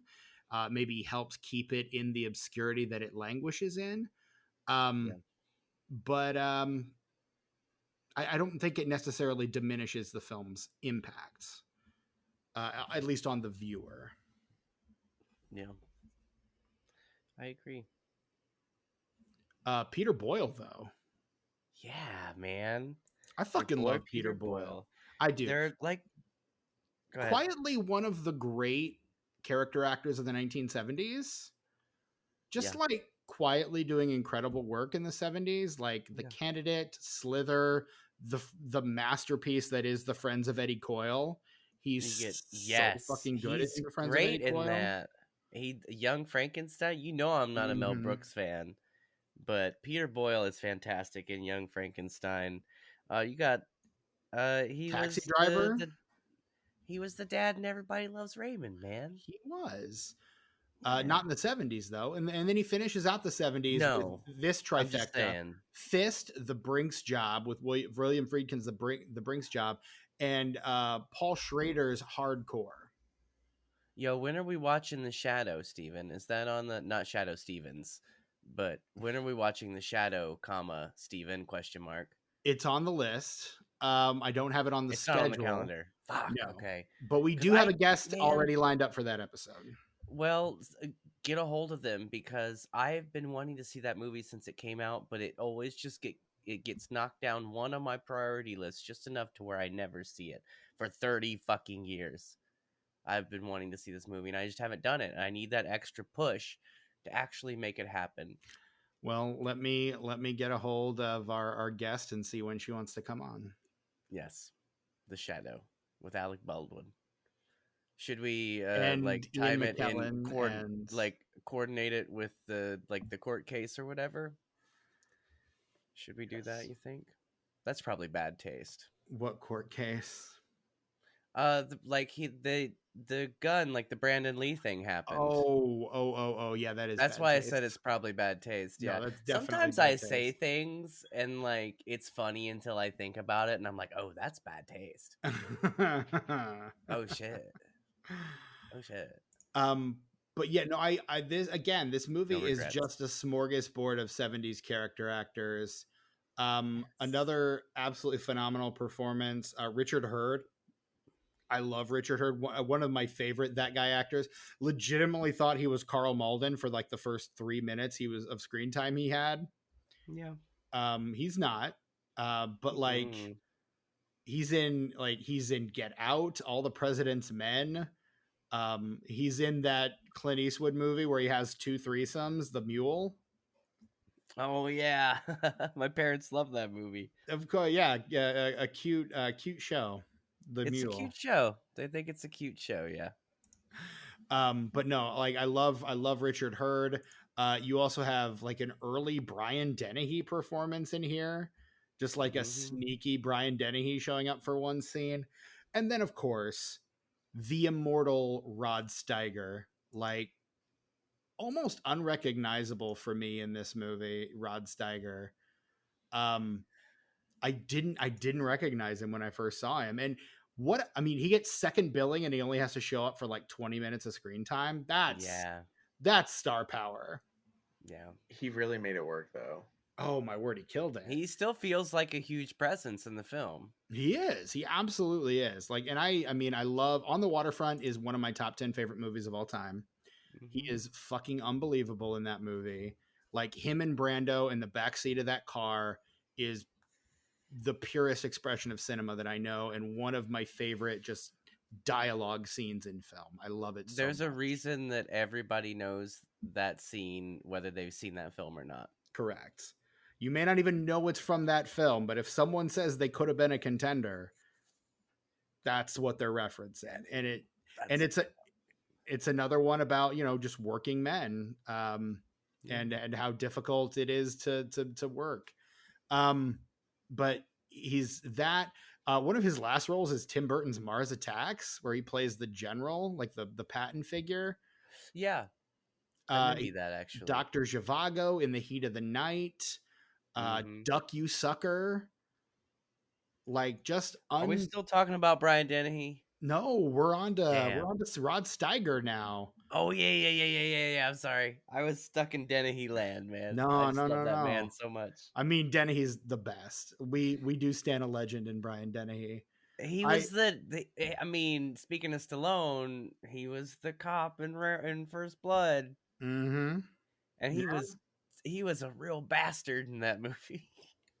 He was a real fucking bastard. What a piece of shit. No, man, Rod Steiger though, fucking unbelievable career, unbelievable performance in this movie, frankly. Plays He's, like, him incredibly believable. Yeah. And again, I think part of it is that it's so unlike any of the other roles that I've seen him play, is why he was so unrecognizable to me. Like, he's kind of hiding behind those giant glasses, and he's like playing this kind of morality police kind of figure, whereas I'm used to him being on the other side of things in stuff like Mars Attacks, where he's screaming at everybody, or in On the Waterfront, where he's a fucking gangster. Like, I'm just kind of used to him playing a different kind of role. So seeing him in this was really, really eye-opening and really fascinating. But he worked well into 2002 is his last credit. Like, man worked right up until the end. He died in 2002, but was working that whole time, and just such a phenomenal actor. God, I love that man. His last film was Pool Hall Junkies. It was. Which is a movie that I've seen a bunch of times. Mars Callahan's Pool Hall Junkies. It's one of those movies that's just so fucking pretentious that you want to puke. But well, it's written, directed by, and starring the same guys in the early 2000s. So that says a lot. But there's something about it, man. I don't like it, but I have to watch it. I don't know any other movie that's like that, honestly. Pool Hall Junkies is a very rare film in my oeuvre of things that I watch often. It's on my Google Drive. Okay. Because sometimes I have to watch it. I don't like it, but I have to watch it. Would you recommend it? No. Okay. Not to anyone. It's garbage. Okay. There's something about it. And it's not Christopher Walken. Of course, Christopher Walken's great in it, but it's not him that, like, takes it to that level or whatever. I don't know what it is. I have a feeling it's the lead actor who's also the director and writer. No, he's a fucking dork, dude. It's so cringe. All of his dialogue, you can tell he wrote it for himself. This movie, you have to see it. Actually, I would recommend it to you, Steven, because you got to see this to fucking believe it. I buy that. I have no problem with that. It's like this song, the Take It All Back song from a couple years back, from whatever that dumb hippie hip-hop band was that did it. Like, I hate it so much because it sucks, but I also can't stop listening to it because it's so catchy. And that's Pool Hall Junkies. It's so bad, but there's something about it that just hooks you, and, like, you're ashamed the entire time. But you're like, God damn it, I guess I'm having a good time. I don't want to be, and it feels wrong, but I'm having a good time. And that's Pool Hall Junkies. The lead actor of Pool Hall Junkies, the last 3 things that he makes are the movies that he directs: Ziggs, Pool Hall Junkies, and What Love Is. The last one was in 2007. Mm-hmm. And he's been basically kind of hanging out in obscurity ever since. Yeah, he's just a dude. Yeah. Wrote and directed 3 films, and that's it. Pretty much ruined the rest of his career. So yeah. That's wild. Well, That's wild Junkies, real bad, but good, I guess. I don't fucking know, man. Such a weird movie. And that's also kind of in that like slate of movies like Spade or Rounders. Suicide Kings. Yes, Suicide Kings, Fucking love Lock, that Stock, and movie. Two Smoking Yes. Barrels. Pulp Fiction aftermath films. Yes, that kind of wave of like, And 90% of them had Christopher Walken in them. yeah, and about the same amount were also very bad films. I would say more of a 60-30, but I respect your Okay. opinion, Steven. That's fair. Some That's of those fair. were pretty good if you can look past the blatant like rip off of style. I think you know I can't. I know you can't, and that's why we're friends. I don't know. I've said my piece on Fist. What else we got on Fist, Yeah, dude. gentlemen? Fist is the jam. Oh, I got a question for you, Evan. How does this compare to your experience with organizing a union? I mean, we're living in the aftermath of the Jimmy Hoffa and like unions getting, kind of indicted and called out for, mob ties and Mm-hmm. corruption within the union, and not even mob ties, but just mishandling of funds and stuff too. It's all improper and unethical and usually against the law. So, um, and then you have the Reagan years, which absolutely gutted union organizing, and 90s of non-politics. And I don't know. I mean, it's completely different, I'd say, because there's such a renewed hope in what union organizing can really be. And um, the AFL-CIO and Teamsters have really worked to um, really reorganize their image and what the union is about. It's not just, dudes in hard hats on a construction site. It's teachers, it's firefighters, it's musicians like myself, it's, you know, truck drivers like in this film. It's everybody, as long as you're not a boss. Even fast food employees now. I mean, yes. I mean, it really comes down to either you're a boss or you're a worker. So um, I see such a bright hope in union organizing, especially given how dark current political landscape can feel sometimes, especially right now. So Right. I mean, it's always been pretty dim and bleak and hopeless, but I mean, it's kind of we're at a like new low right now. So I feel like um, we're primed for an upswing in union organization. I feel like that's a real possibility moving forward.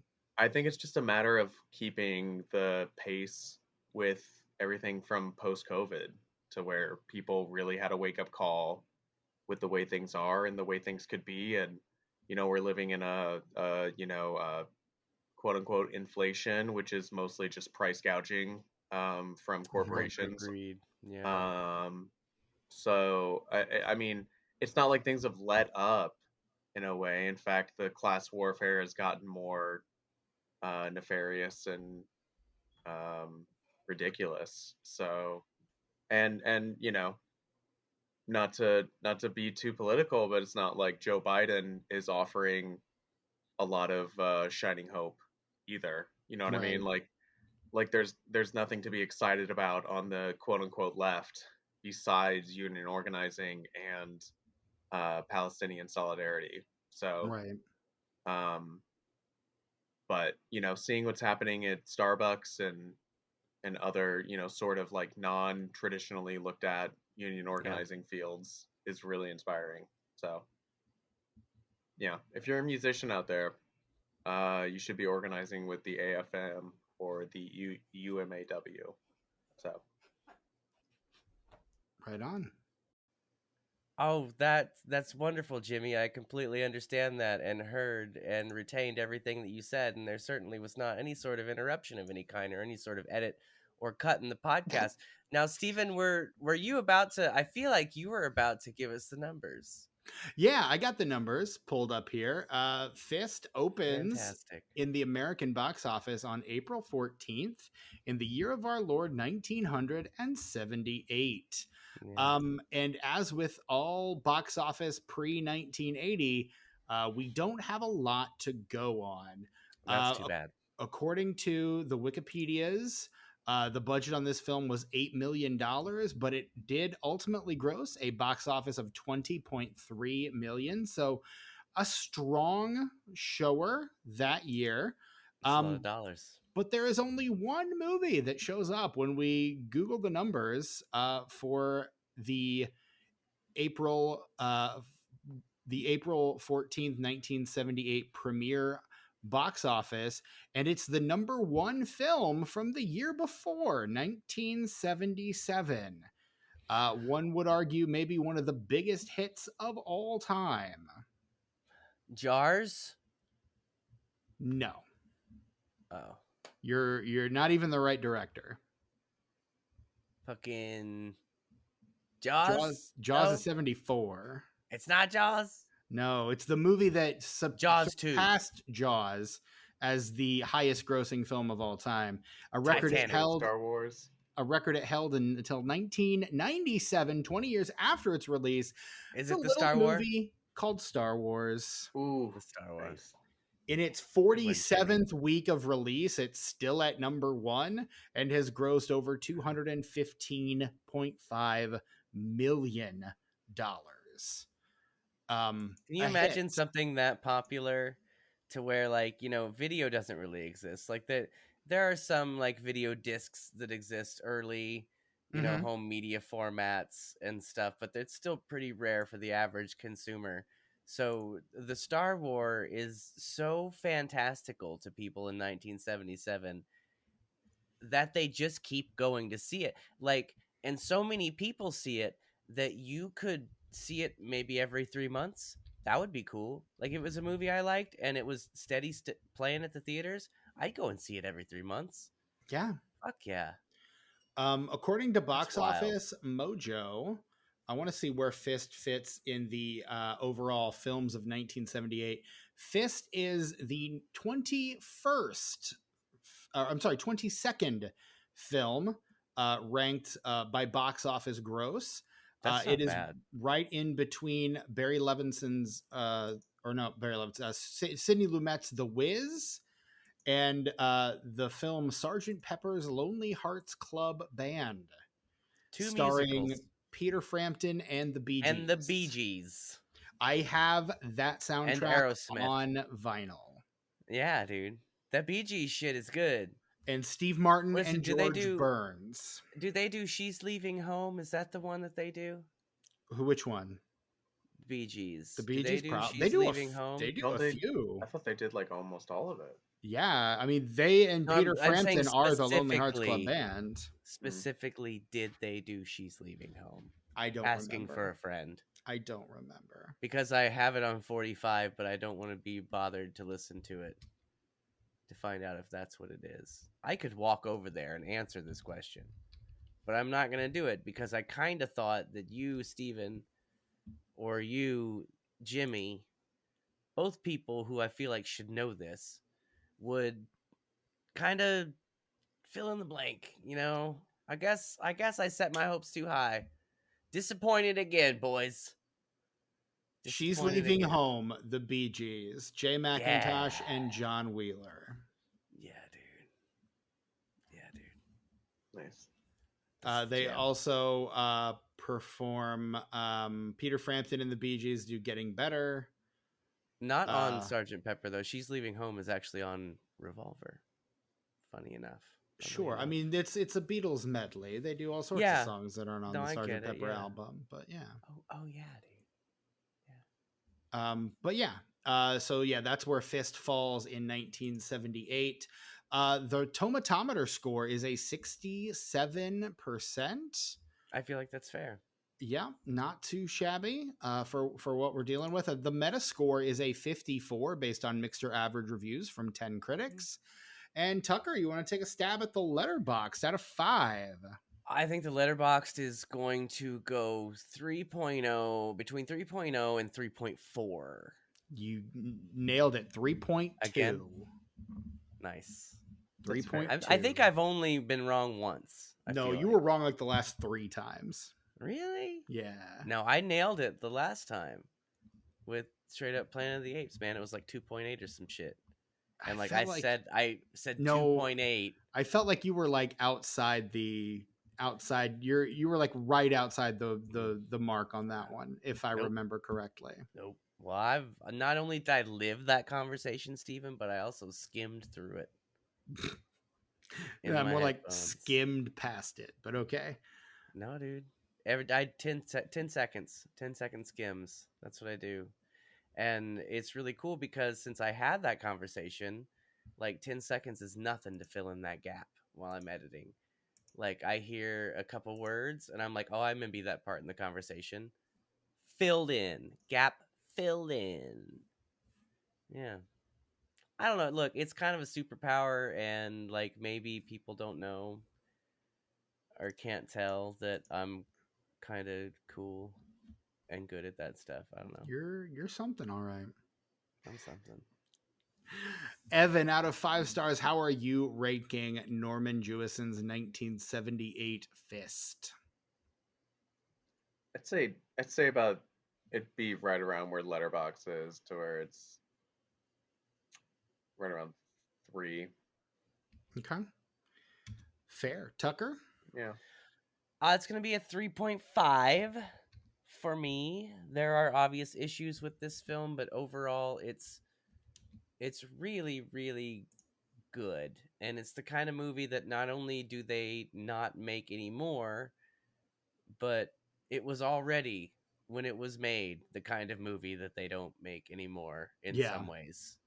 In a lot of ways, yeah. And then in some other ways, a movie they'll make many, many, many more times. Very modern. And I think that is something that's really cool about it, is that it can sort of exist in both of those spaces without like it being distracting. You know what I mean? I agree. Yeah, it's a 3 for me. I think it does a lot well. I think it's got its fair share of missteps. I think it's solid without being great. And so that's kind of where I end up landing on it. Like I wanted it to kind of be a quiet masterpiece, and that's not what this movie is. No. But it's still a good film, and I still had a good time watching it. So yeah, there you go. That is our conversation on 1978's Fist. Evan Tuohy, thank you so much for joining us for this one. Always a pleasure to have you on. We're going to have you on so many more times, I have a feeling. But tell us what you've got going on. Tell us about Grand Voodoo Band. Tell us about the new song. Tell us about the Union. Tell us what you've got cooking, man. Yeah, so since I last talked with you, I was the president of the Musicians Union here in Tucson. I've since stepped down. I was more of an interim stepping stone between one administration to the future. So happy to help serve along the way. But I had to step down due to personal reasons and to focus on music, which is really what really gets me going. So That's my fault. It's my fault because it usually Jimmy's is. like, Jimmy sends me, like, when he's making a song, he'll send me like different drafts of it and stuff. And like, Steven, the shit for this new record, it blows my mind, but in a way that it needs to be a summer record. So ever since like probably January or December, when this MFer's been sending me these songs, I've been like, this is a summer record, dude. If you don't have this done by summer, I'm not gonna listen to it. You might as well throw it in the fucking trash. Throw it right in the trash. When did I come on first? It was like November, right? I think so. Probably, yeah. Yeah, I can find it. Give me a second. It was for, what were you? Oh yeah, the one with Zach Galifianakis and and they give each other the middle November finger. 23rd. Yeah, Visioneers, which got our Instagram post on that got a mention from the director of that film. Oh yeah, he was like, actually shouted us out. Like, yeah, that was pretty cool. Evening. Yeah, dude. Big old Jeffers salute to that guy. Yes. Yeah, dude. Yeah, straight up. Fucking Yeah, that was really fun because I was able to kind of have a reason to put a song out, even though it wasn't finished. It's in a demo format, and it was unmastered when I put it through you guys. But that kind of lit a fire under my ass, and Tugger's voice has been ringing around in my head for quite a Yeah, minute. it does that. It's really bizarre. Yeah, Just like a song rent you can't free. get out of your head, right? Ugh. Yeah, yeah, just but look like at a it. Limp Bizkit song, not like a Yeah, good song. no, no, nah, believe dude. me, no, that was implied. I think that was implicit within what we were saying. Oh boy. Um, Oh boy. but yeah, I mean, and so it's just kind of like lit a fire under my ass, and since then I've just kind of been chipping away at putting this whole album together, and um, this new song specifically is called Bloom and Grow. It just came out on Friday, 5/24, so Memorial Day weekend. Less than a Um, week from when this episode drops. Yeah. yeah, I mean, Yeah. it felt like the most fitting summer song on the record, and And there's a um lot of summer songs on the record. yeah, thank you. I'm I just mean, saying, it's got a vibe. but this song in particular was it's the most recent newly written song as well. I went out on Ween tour with a friend of mine and ended up doing the whole run out to San Diego and had a lot of good interactions and just kind of had this epiphany of being like, I really enjoy watching and consuming live music, but what I really, really have the itching for is like making my own music. Um, so I came back and was sitting on a buddy's porch across the street of mine and picked up her 12-string guitar, and I don't know, one of my friends who I met, shout out Shanbob, she was trying to get me into country music like really hard. She's just a huge fan and obsessive, frankly, and it's just like sending me all of her favorite tracks, and I'm just like inundated with just deep cut country music, and it really bled into this record. It's obviously it's not a country song by any means, but there's lap steel in it, and its intention and the way it was written um, was definitely folk and sort of songwriter country in mind. And so I kind of stuck with that and just chipped away, chipped away, chipped away, and yeah, a few months later, it's done, and I did the music video mostly myself. I mean, I obviously had friends and you know associates who really helped along the way, and they know who they are. So shout out to everybody who helped the And music video. you credit them in the music video as well. Oh yeah, yeah, they're definitely credited. It's just about 20 plus people. So shout out, shout out, shout out. So It takes a yeah, village. yeah, it really does. So, and I really wanted to showcase Tucson and my friends and the sort of folk that kind of brighten up my life out here and help me bloom and grow, to be a little corny about it, but um that music video was a labor of love. It was a ton of work and a pain in the ass and a scrappy It was effort, but worth I'm it, glad. dude. Yeah. Uh It's good as hell.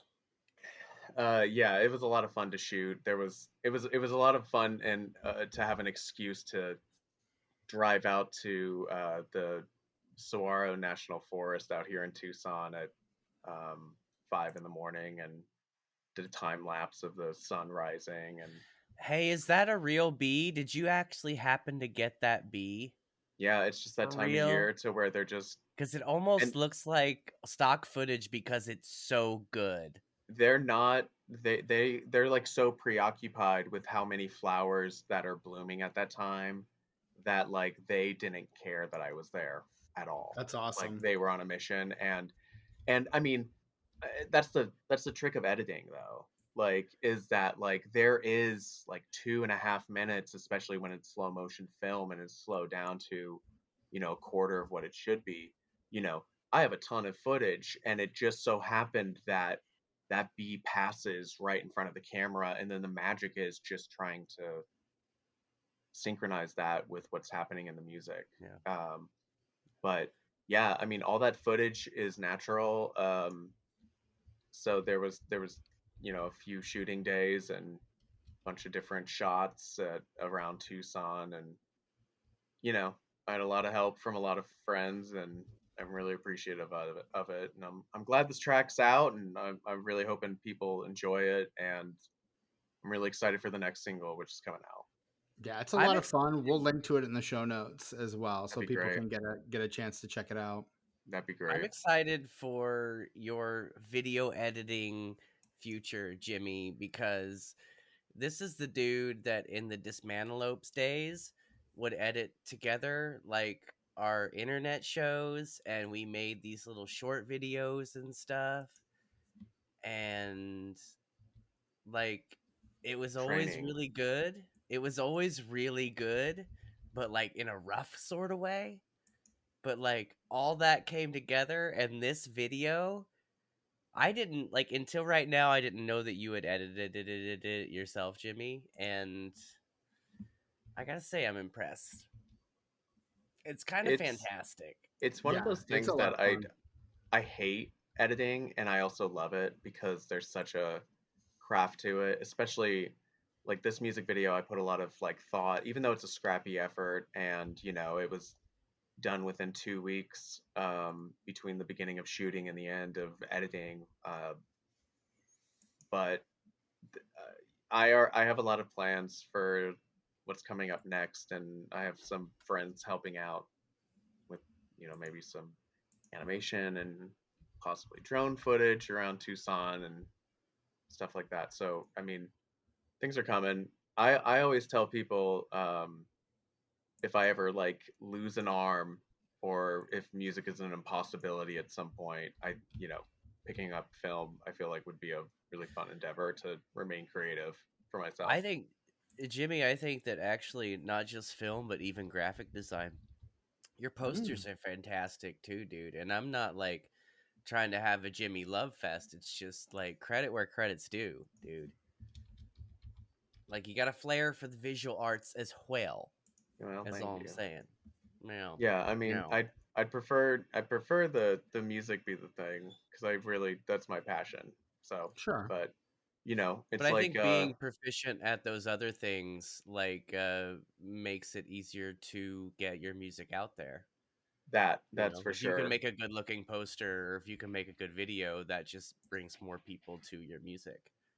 Well, and it's great So it's being in my scene too. I get hired for doing sound gigs a lot, like sound mixing. So, um, nice. yeah, it's nice to expand and not just be a musician or a editor or whatever. So, Yeah. yeah. So yeah, check out the music video and the songs on streaming everywhere. So check it out. Hell yeah. And where can we find you on the socials? It's all at Grand Voodoo Band. Um, that's my music pages, and I'm on TikTok, Instagram, Facebook, YouTube. The YouTubes. Yeah, yeah, Hell yeah, yeah. yeah, yeah.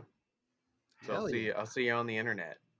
Hell yeah. Go follow Evan. Give him a like, a follow, a subscribe, all that good shit.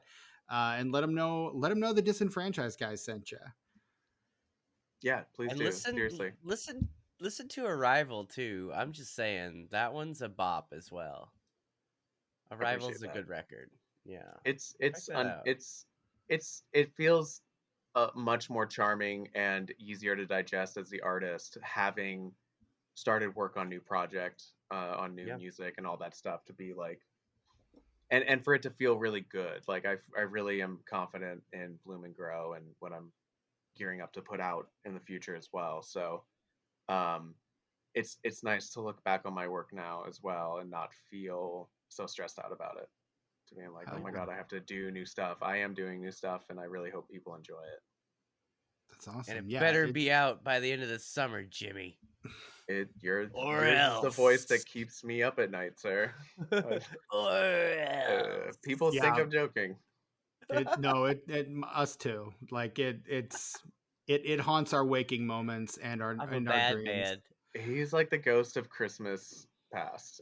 Just Christmas. I know, because Christmas is too kind. He's like the ghost of Arbor Day. Yeah. Really.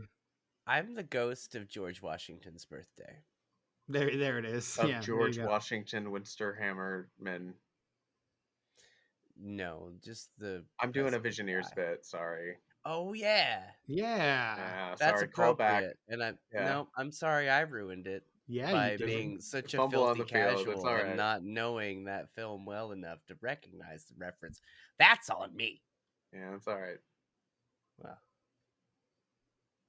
So this has been our most recent Straight Up. Join us again for another episode of Straight Up at the end of August, which is the next month. Where there, you know what? Here's the thing I deeply regret about giving Tucker the 5th Thursday of every month huh? is that he gets our 200th episode. Oh, Wow. Yeah. yay! That's It's all fun. once again, it's all about me, you guys. I am the main That's fun. character. It all revolves around me. Get used to it. It's just What's how it What's is. that line from Twin Peaks? Like, who is the dreamer? It's your weird narcissistic delusion, Yeah. Yeah. That's and really you're just what sitting. it all comes You're down sitting to. in a steamy bathtub somewhere. Mm-hmm. Yeah. What is the movie we're doing, Steven? I forgot already. I'll tell you off mic. Can you mouth it to me right now?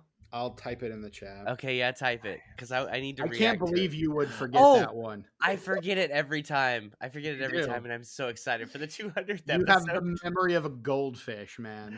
You guys. Meanwhile, I am not able to forget it because, again, it haunts my mind real estate. Every Look. day. I promise to you, Stephen, that the 200th episode of the Disenfranchised podcast will be both the best and the least listened to episode of the podcast. I was going to say, yeah, shame no one's going to hear our 200th. That's a The bummer. best. Fantastic content that nobody's going to listen to because Nope. nobody knows what the fuck show is. Correct. You got to bleep that out now. Oh, You just shit. let it out of the I bag. do. Yeah, Hey, whoops. I have a beep sound effect What a now. beeper, yeah. Yeah, which you Because- used to great effect last week because Yeah. he about gave away my address on the That's true. podcast. And they were You're good straight up beeps. doxing Steven. Did you hear the Yes. beeps? They were good though. Like, can we talk about my editing skills on those beeps? Those were fantastic. Did you hear them, Steven? I haven't listened to the episode. No. Oh, that's too bad. They're I bet they were wow. 10 I out was of impressed 10. with myself. Yeah, Primo. great beeps. So this has Well, you been get to do it again. this has I been the can't- I'm most so recent excited. Straight Up on the Disenfranchised podcast. Join us next week when we return to our regularly scheduled program for ironically another Tucker's Choice episode, one that he demanded go on the schedule. Like, this is my life now. Just I have someone screaming, "You better put this on the schedule right fucking now or I walk." It's like I'm being held alive. hostage on my own podcast. It's great. It's my favorite. You can find us on all the social medias. Well, not all, most. You can find us on some social medias On the at good ones. The ones disenfranchpod. that matter. Shoot us an email at disenfranchpod@gmail.com. Let us know how we're doing, what failed franchise starters you would like to see us cover in the future. And if you do, hey, we might just read your comments on the air. While you're on the internet, swing on by Apple Podcasts, Spotify, leave a nice, juicy 5-star rating and review. We'll read those 5-star reviews here on the podcast as well in gratitude for them. And also while you're hanging out, swing on by patreon.com/disenfranchpod. For $5 a month, you get access to so many hours of content, more hours of content that you can listen to in a week, I'm sure. Days, weeks. So much content behind that paywall, so many podcasts that we made for you. It is also Tucker Mandates That I Say at gunpoint every week, the official conversation of the Disenfranchised podcast. It is where we post for free all the main feed episodes, and you get to comment, and Tucker and I will comment back. Yeah. That is a thing that we do. So you will get to join in our conversation and converse with us. Not too many people take us up on that, but it's a thing. We'll do it. And look, even if you think that we suck, like if you listened to 5 minutes of this and thought that we were the most insufferable mother effers ever, which in Tucker's the a part entire of it, world, so that's a very good possibility. that is a look. I'm very polarizing as a person. Okay, like, Bipolarizing? maybe. So like, if you hate this, like, let's talk about it, man. Like, you know what I crave? I crave like discussions on the internet, disagreements on the internet that Rap are beefs. polite and civil. And if you come at me in like a polite but firm way and tell me that I suck, we'll just talk about it and it'll be fantastic. And we'll have some jokes and some LOLs and we'll end up respecting each other's opinion. I want to know why I suck. I want to know why Steven sucks. I More don't. so, I don't want to know actually. that. It's a I'll gentleman's defend you, affair. Steven. Yeah. I'm speaking of Steven, I'm your host, Steven Foxworthy. You can find me on Instagram, Letterboxd, and Blue Sky at what is it? Chewy Walrus. Yeah, that's my handle.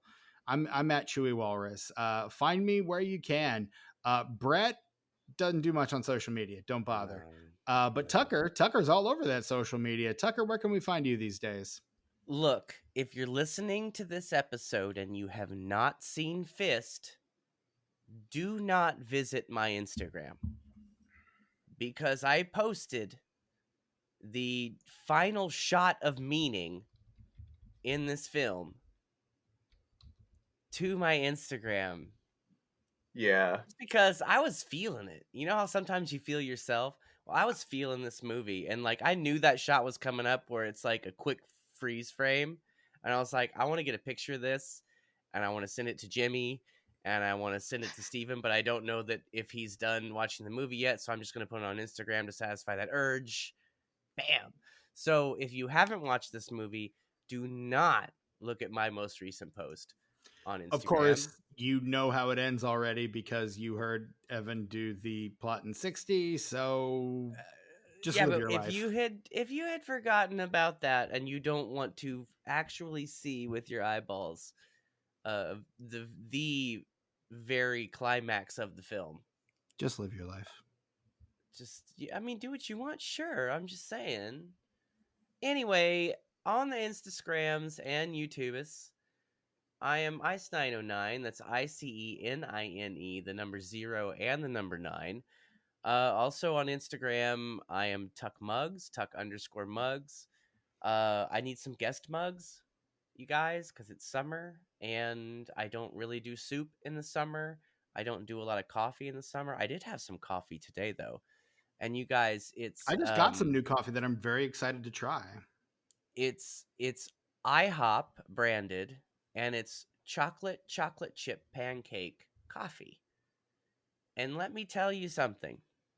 It tastes like basically you dunked like a chocolate donut into some black coffee and it just somehow like melted into it and became part of it. And it's fantastic. Yeah. I'm glad you like Straight that. up. Straight I'm up. glad I that did brings like you that. joy. Yeah. I'm slowly integrating it. It's going to happen. After a while, you won't even notice. Effect and add it to the soundboard so I can just hit it from time to time. Yeah, I'm into it. I'll send you the file. Sure. Right on. All right. And that's our episode on Fist. Thank you guys for joining us. If you made it this far, you're a saint and a legend. And buy Steven's book. Yeah. Oh, yeah. Buy my book. Yeah. Check in, check Sign out. it and send it to me.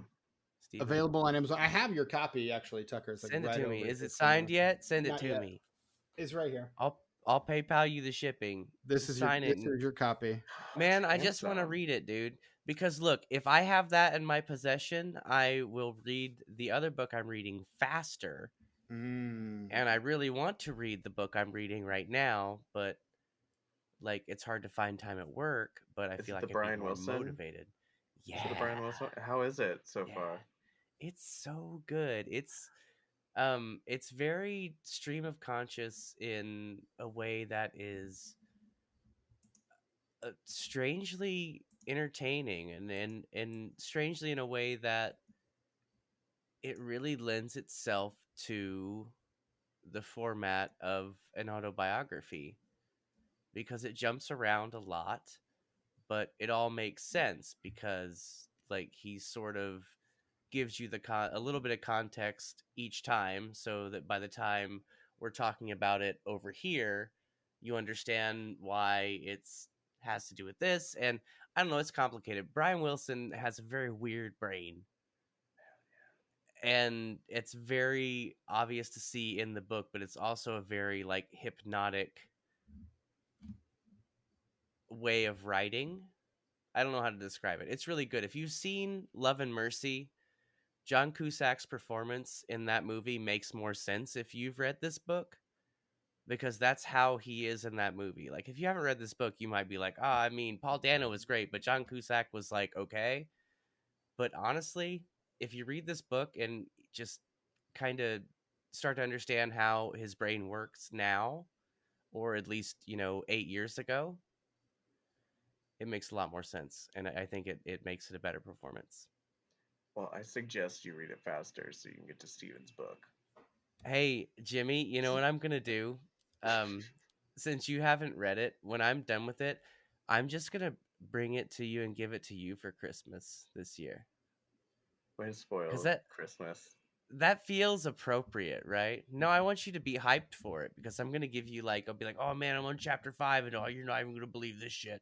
What you need to do, Tucker, is make sure you're like highlighting and underlining and writing notes in the margins for him, so he's got like little Tukeyisms Like a to commentary. read as it goes. Yeah, like a little commentary. I'm into that. I used to do that with the books that I read, and then my grandma would want to read everything that I read after I was done. So I just hand her a book that had like all my comments and like commentary and stuff. And she read your stuff? Yeah, she said she really liked it. I mean, she's That's my so grandma, wholesome. so she kind of has to. But yeah, she loves you, Steven. Or else. She's your grandma. Right. Well, she's gone now, but yeah. Yeah, well, but she still does love you, Steven. Steven, where can we get your book? You can buy my book. You can buy either the ebook or a paperback version on Amazon.com. Yeah. Hell yeah. It's an Amazon exclusive, much like the show The Tick. Now, can I have first dibs on the audiobook? We were I always actually wanted to do an my partner audiobook, and I were Steven. talking about the audiobook over the weekend and had some ideas. That was the first name you thought of. I don't know what character I would cast you as. Actually, I know exactly what character I would probably all cast of you them. as. I'll do different voices for everyone. That wasn't the plan, but yeah. Are there Australian guys in there? Nope. I can do Australian. Good day, mate. Nope. I'll throw a shrimp on the Barbie. Nope. That's offensive, sir. I have family from Australia, actually. And they all tuned out after that. Yeah. Right. They don't listen, but if they did, they definitely wouldn't be now. Yep. They're mad now. Did they passed out? Anyway, that has been the Disenfranchised episode on F.I.S.T. I am your host, Stephen Foxworthy, for my co-host, Tucker and the absent Brett Wright, and our very special guest, Mr. Evan Tuohy. Until next time, where is Johnny?